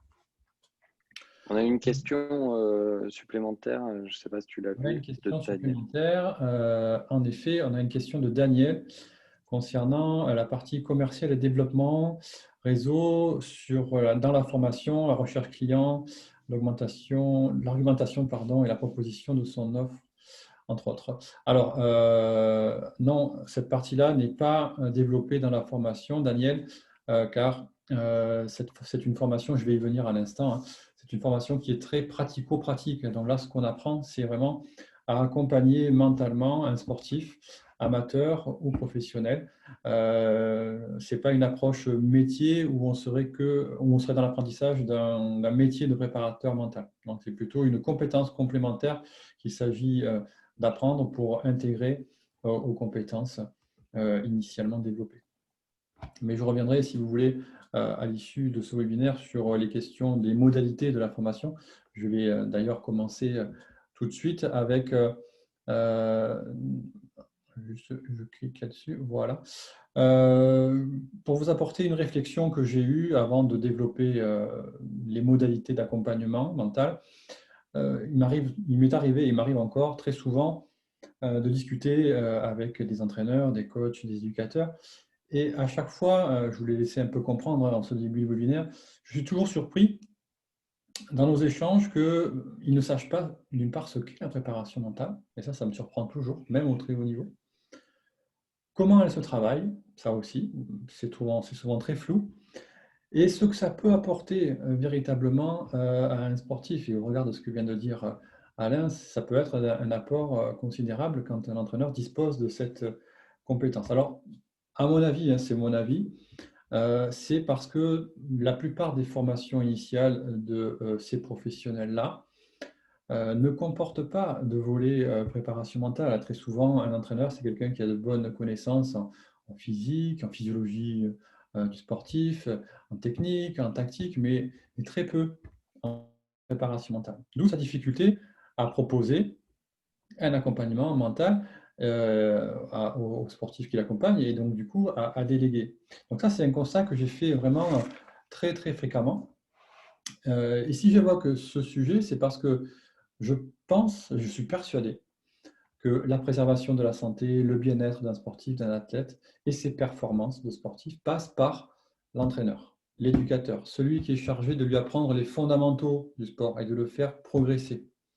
Et donc, c'est en partant de ce constat-là, de cette conviction aussi, et en m'inspirant fortement de mon expérience de préparateur mental, que j'ai conçu des parcours de formation qui sont donc destinés à leur apporter les connaissances pour qu'ils sachent accompagner mentalement des sportifs amateurs ou professionnels de haut niveau.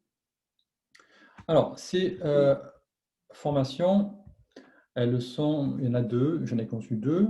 Elles permettent d'acquérir les mêmes compétences, mais elles ont, je dirais, elles ont été conçues selon qu'on s'adresse à un seul sport ou à la volonté d'accompagner mentalement dans plusieurs sports. Donc celle-là, la première que j'ai conçue a un volume qui fait 150 heures et qui se répartit de la façon suivante. Alors, je vous ferai passer, si vous le voulez, à l'issue du webinaire, le détail. Mais grosso modo, on a d'abord des heures de présentiel ou de e-learning au choix. Un travail personnel également à réaliser à l'issue de chaque journée où il s'agit là d'assimiler les techniques de préparation mentale en reproduisant les exercices qu'on a travaillé ensemble. Également un stage, c'est-à-dire c'est vraiment une mise en situation professionnelle où on accompagne mentalement deux sportifs et pour lesquels je vous accompagne sous la forme d'un tutorat pour vous aider justement à accompagner ces sportifs à trouver les bonnes personnalisations d'accompagnement.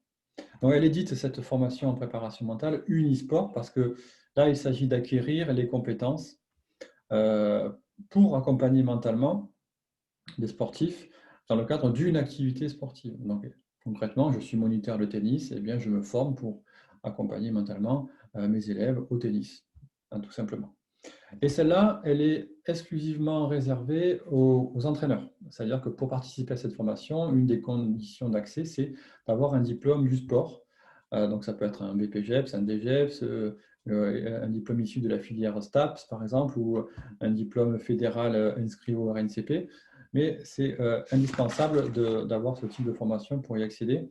Et donc le but pour ces coachs, ces entraîneurs, ces éducateurs, c'est vraiment d'acquérir des compétences complémentaires en préparation mentale donc, à leurs compétences initiales fournies par leur formation de base. Donc, si je suis entraîneur et que je me forme avec cette formation-là, eh bien, j'ai développé ma polyvalence et je suis capable d'intégrer la préparation mentale dans les accompagnements que je propose déjà. La deuxième formation que je propose, elle est dite Tout Sport, elle fait 230 heures. Donc là, il s'agit d'accompagner les sportifs, mais être capable de le faire dans tout type de sport. Hein. Donc, il y a le même programme de base des 150 heures auquel vient se rajouter un module spécifique à cette formation-là et qui permet justement d'être capable d'appliquer la préparation mentale à tous les sports potentiels. Et donc, on s'attarde dans ce module-là vraiment sur les moments clés de chaque sport, les moments importants et comment on gère ces moments importants, même si aussi on aborde les fondamentaux de l'encadrement sportif, mais sans trop s'y attarder. Ça, c'est plutôt l'objet des diplômes classiques d'état du sport que vous connaissez certainement. Alors, celle-ci, par contre, est accessible sans condition de diplôme et elle concerne plutôt les sportifs en reconversion professionnelle, typiquement un sportif de haut niveau qui veut se reconvertir et qui veut faire de la préparation mentale, en plus de l'accompagnement physique qu'il fait déjà, par exemple. C'est une possibilité. Et ceux qui sont aussi pratiquants sportifs réguliers, voire intensifs, et qui veulent être capables d'accompagner mentalement les sportifs, eh bien, c'est ce type de public qui permet, qui est ouvert à ce type de formation.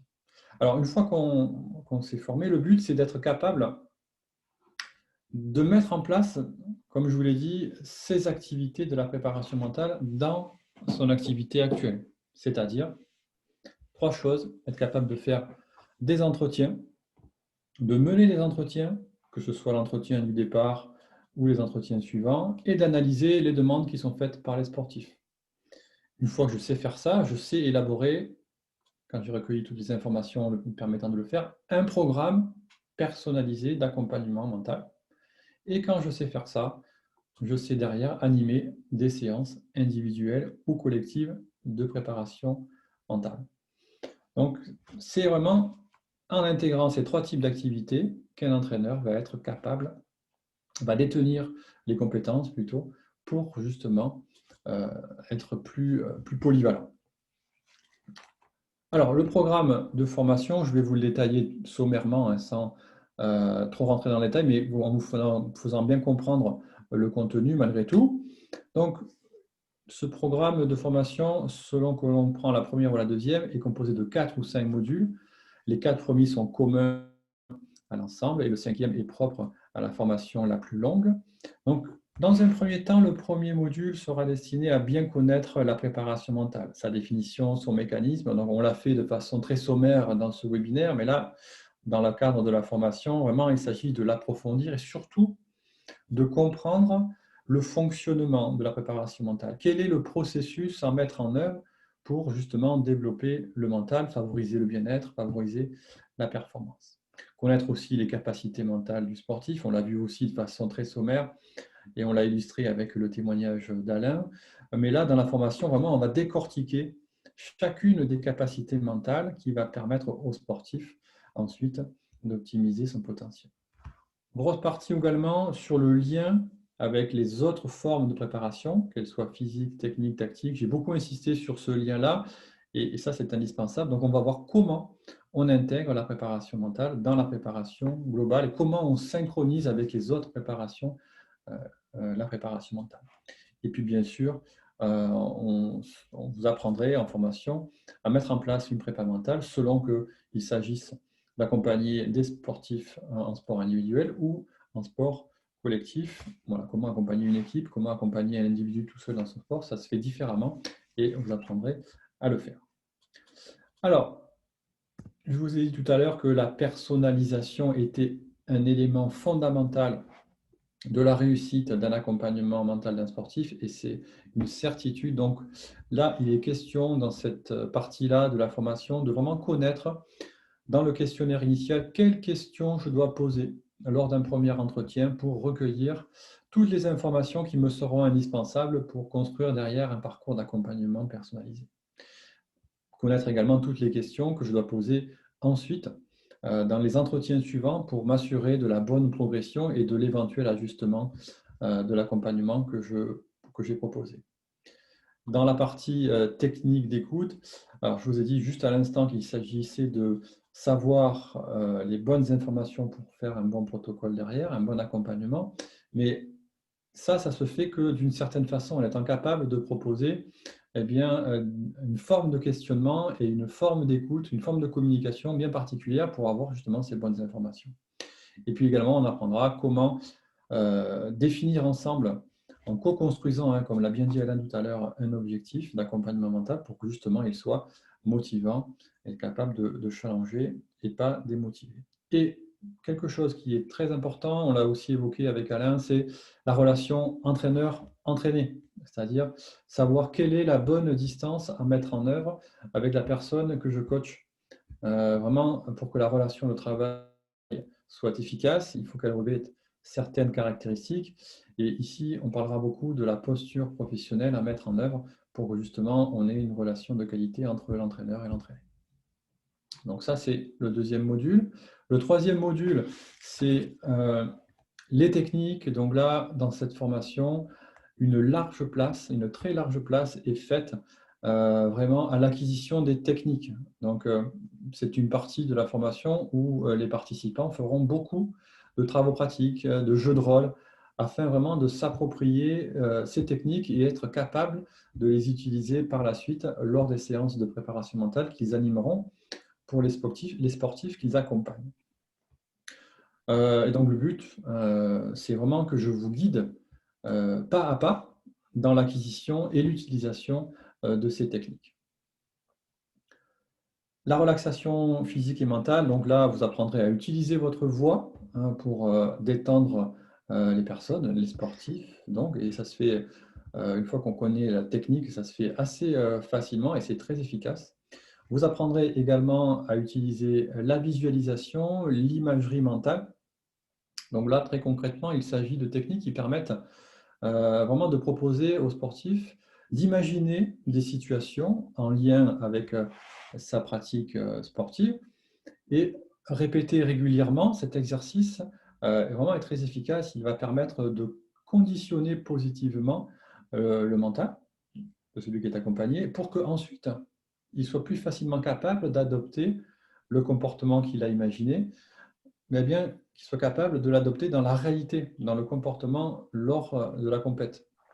Je vous prends un exemple qui, je pense, vous sera parlant. Imaginez que je coach une équipe de basket et un de mes basketteurs, un de mes joueurs, est très nerveux lors des lancers francs. Le lancer franc, ça fait partie en basket à des moments clés d'un match. Et bien pour ce type de personne, pour gérer ces moments clés du match, eh bien, je vais lui proposer des exercices de visualisation, de préparation mentale. Donc, je vais par exemple lui faire s'imaginer en match, je vais le faire s'imaginer la position de ses pieds au sol, la position de ses mains sur le ballon, le bon équilibre de ses appuis, le bon mouvement, la bonne flexion de ses bras. Je vais le faire s'imaginer détendu dans une ambiance de money time, par exemple. Je vais le faire s'imaginer réaliser son geste technique. Voilà, donc, et là, ce qui est surprenant avec la visualisation et l'imagerie mentale, c'est que quand elle est bien faite, quand on respecte les fondamentaux, eh bien, le cerveau fait peu de différence entre le fortement pensé et le réellement vécu. Donc, on active dans ce type d'exercice les mêmes zones du cerveau que lorsque l'exercice est vraiment pratiqué. Donc, ça a un effet vraiment de conditionnement et ça facilite au moment du match la reproduction du geste parfait sans qu'il atteigne forcément la perfection, mais ça facilite cette perfection lors de la réalisation de l'exercice en match. La respiration guidée, on en a parlé tout à l'heure avec Alain, autrement appelée cohérence cardiaque. Donc là, ce qui est surprenant de constater quand on maîtrise cette technique, c'est que vraiment, il y a un vrai lien entre le cœur et le cerveau. Quand il y en a un qui s'emballe, l'autre suit. Donc, par des techniques de respiration très simples à mettre en œuvre, eh bien, on est capable d'agir sur le cœur via la respiration pour justement calmer les émotions et le stress. Donc ça, c'est vraiment un outil très intéressant à maîtriser. Je prends l'exemple d'un tennisman, d'un entraîneur de tennis qui m'en témoignait il n'y a pas très longtemps. Il avait un gars qui était hyper stressé à chaque fois qu'il rentrait sur le cours, et surtout lors des finales. Mais en maîtrisant cet outil, à ces 5 minutes de respiration à un certain rythme, à une certaine fréquence, elle réussit à descendre son niveau de stress et à entrer sur le terrain, pas forcément hyper zen, mais avec un niveau d'activation qui lui permettait d'exprimer son potentiel. Et puis, une des techniques qui est également surprenante d'efficacité quand on la maîtrise, c'est la méditation en pleine conscience. Méditer, qu'est-ce que c'est méditer? Bien, c'est tout simplement être capable de porter volontairement son attention à l'expérience de l'instant, à l'instant présent. On entend beaucoup cette notion-là. C'est vraiment une attitude d'acceptation des pensées, des émotions, des ressentis.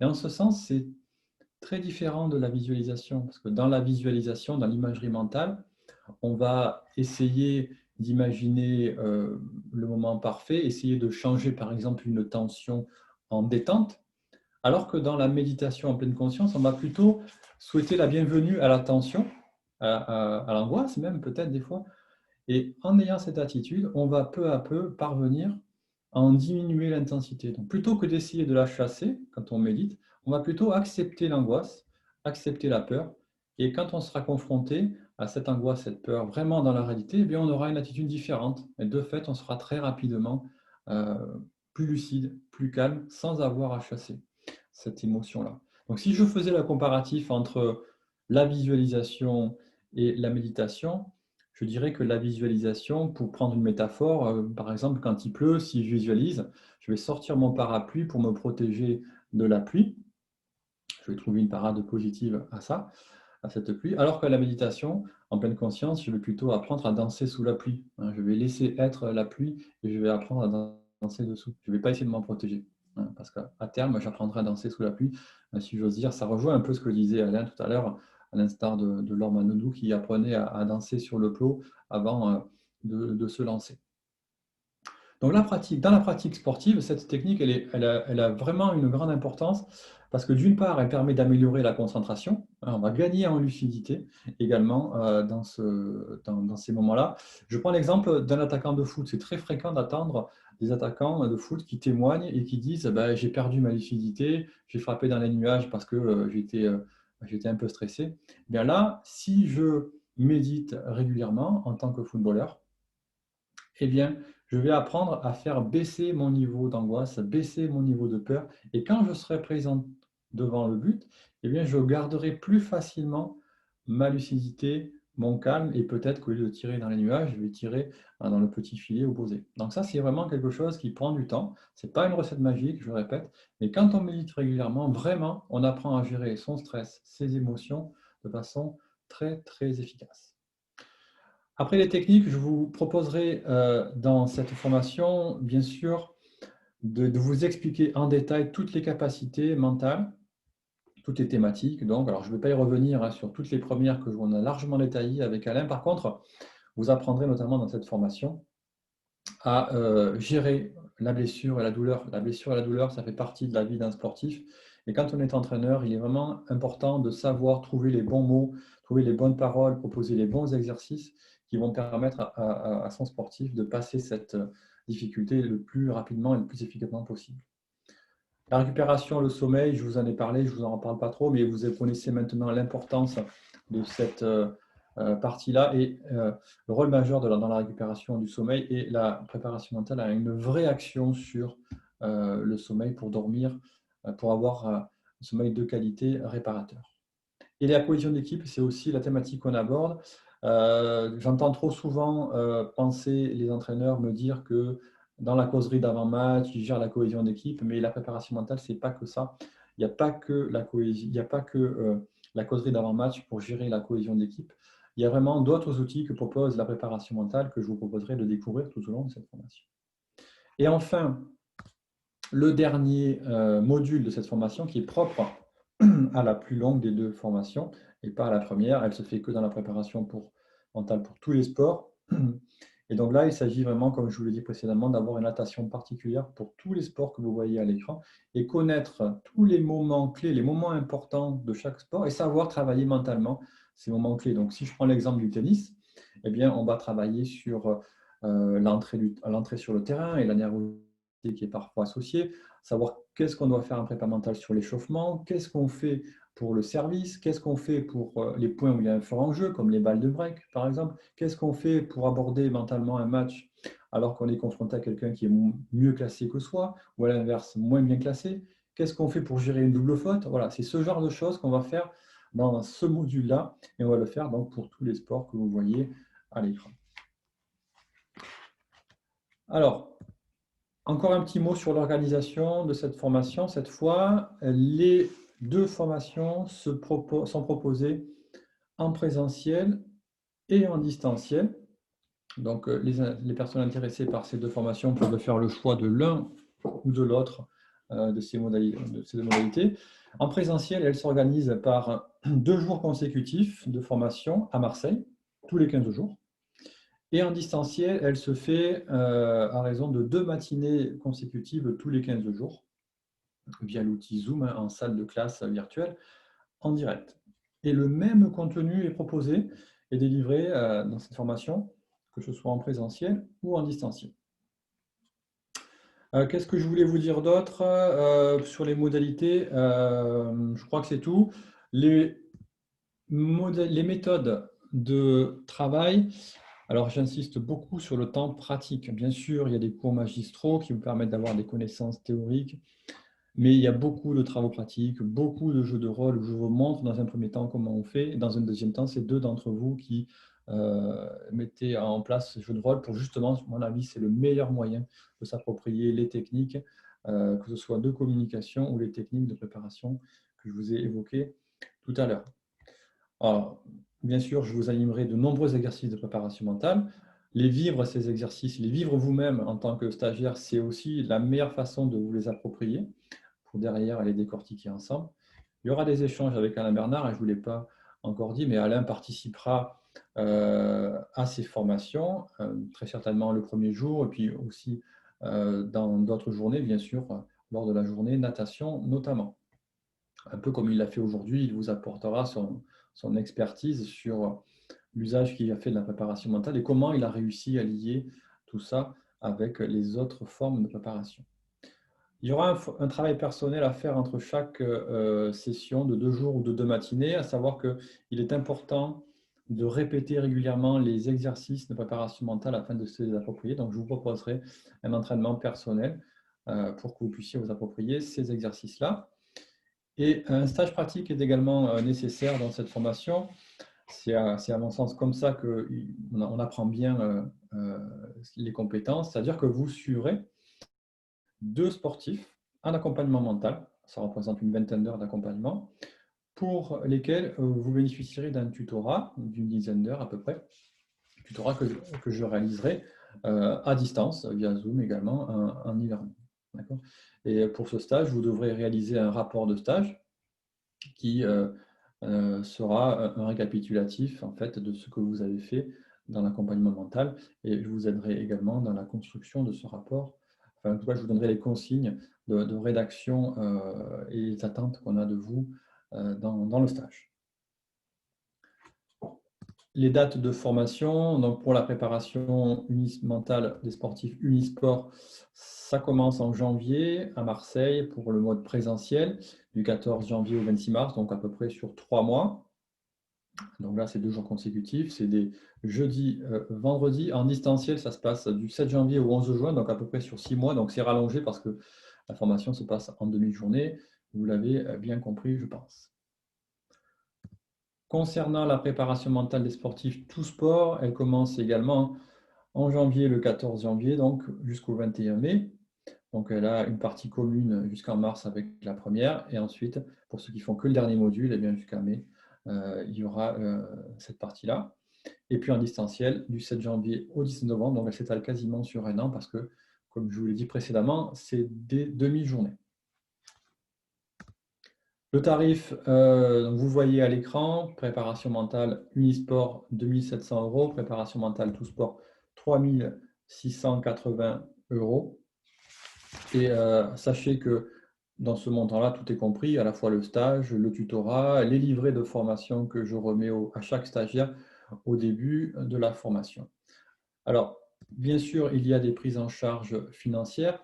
Sophrologue Consultant est un organisme de formation professionnelle data-docké qui ouvre donc à la possibilité de financement. Donc, si vous êtes entraîneur, éducateur sportif, coach sportif, salarié d'une association sportive ou d'un club, eh bien, votre employeur cotise à la formation professionnelle, ce qui vous ouvre droit à financement de la formation et des formations plutôt que nous proposons. Et sachez que l'AFDAS, par exemple, qui est l'OPCO du secteur du sport, peut financer jusqu'à 100% des frais de formation. Si vous êtes indépendant, à savoir que vous êtes par exemple dirigeant non salarié, vous cotisez à la GFIS. Si vous êtes en profession libérale, comme par exemple les kinés ou des ostéos, vous cotisez au FIPL et donc eux aussi financent en partie la formation que je vous propose, sachant que bien sûr nous vous fournirons tous les documents et toute l'aide nécessaire pour constituer les dossiers de prise en charge. Alors sachez également, je vous ai parlé tout à l'heure de Datadoc. Mais nous sommes également en cours de certification professionnelle auprès de France Compétences pour que les formations que nous vous proposons soient certifiantes dans les prochains mois. Et donc, ce dossier est en cours d'instruction. J'espère vous apporter très prochainement de bonnes nouvelles quant à l'issue positive de cette certification-là. Avez-vous des questions? Je m'adresse directement à vous. Jusqu'à présent, je pense qu'avec Alain, nous avons répondu à toutes vos questions. Je n'en vois pas de nouvelles. Est-ce que certains d'entre vous, parmi ceux qui sont en ligne, souhaitent poser des questions? Est-ce que tout est clair pour vous? N'hésitez surtout pas à poser des questions, que ce soit à Alain ou à moi-même. Alain, est-ce que tu souhaites rajouter autre chose sur ce qui vient d'être dit? Je pense qu'il n'y a pas eu, non, il n'y a pas eu d'autres questions, mais en tout cas, c'est vrai que la préparation mentale ferait vraiment, encore une fois, partie intégrante de la performance et c'est pas forcément lié et réservé aux sportifs de très haut niveau. C'est vraiment ça que je veux dire aussi, pour être pleinement épanoui. Je pense qu'il faut être capable aussi de gérer son stress, maîtriser ses émotions, parce que c'est le sport et le sport de haut niveau, le sport en général, c'est un moyen d'épanouissement personnel et d'accomplissement aussi que l'on retrouve tout le reste de nos jours, en fait, tout le reste de notre vie. Et voilà, il faut être bien dans sa tête pour être bien dans son corps.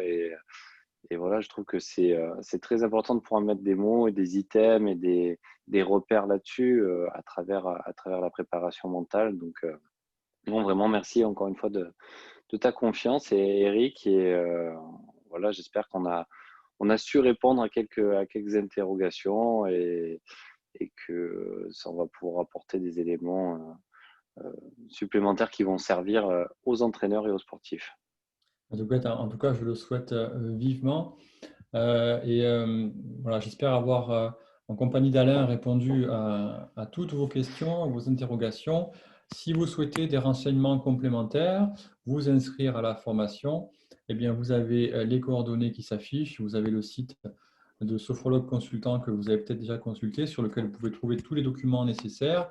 Bien sûr, vous pouvez m'appeler pour avoir des renseignements complémentaires.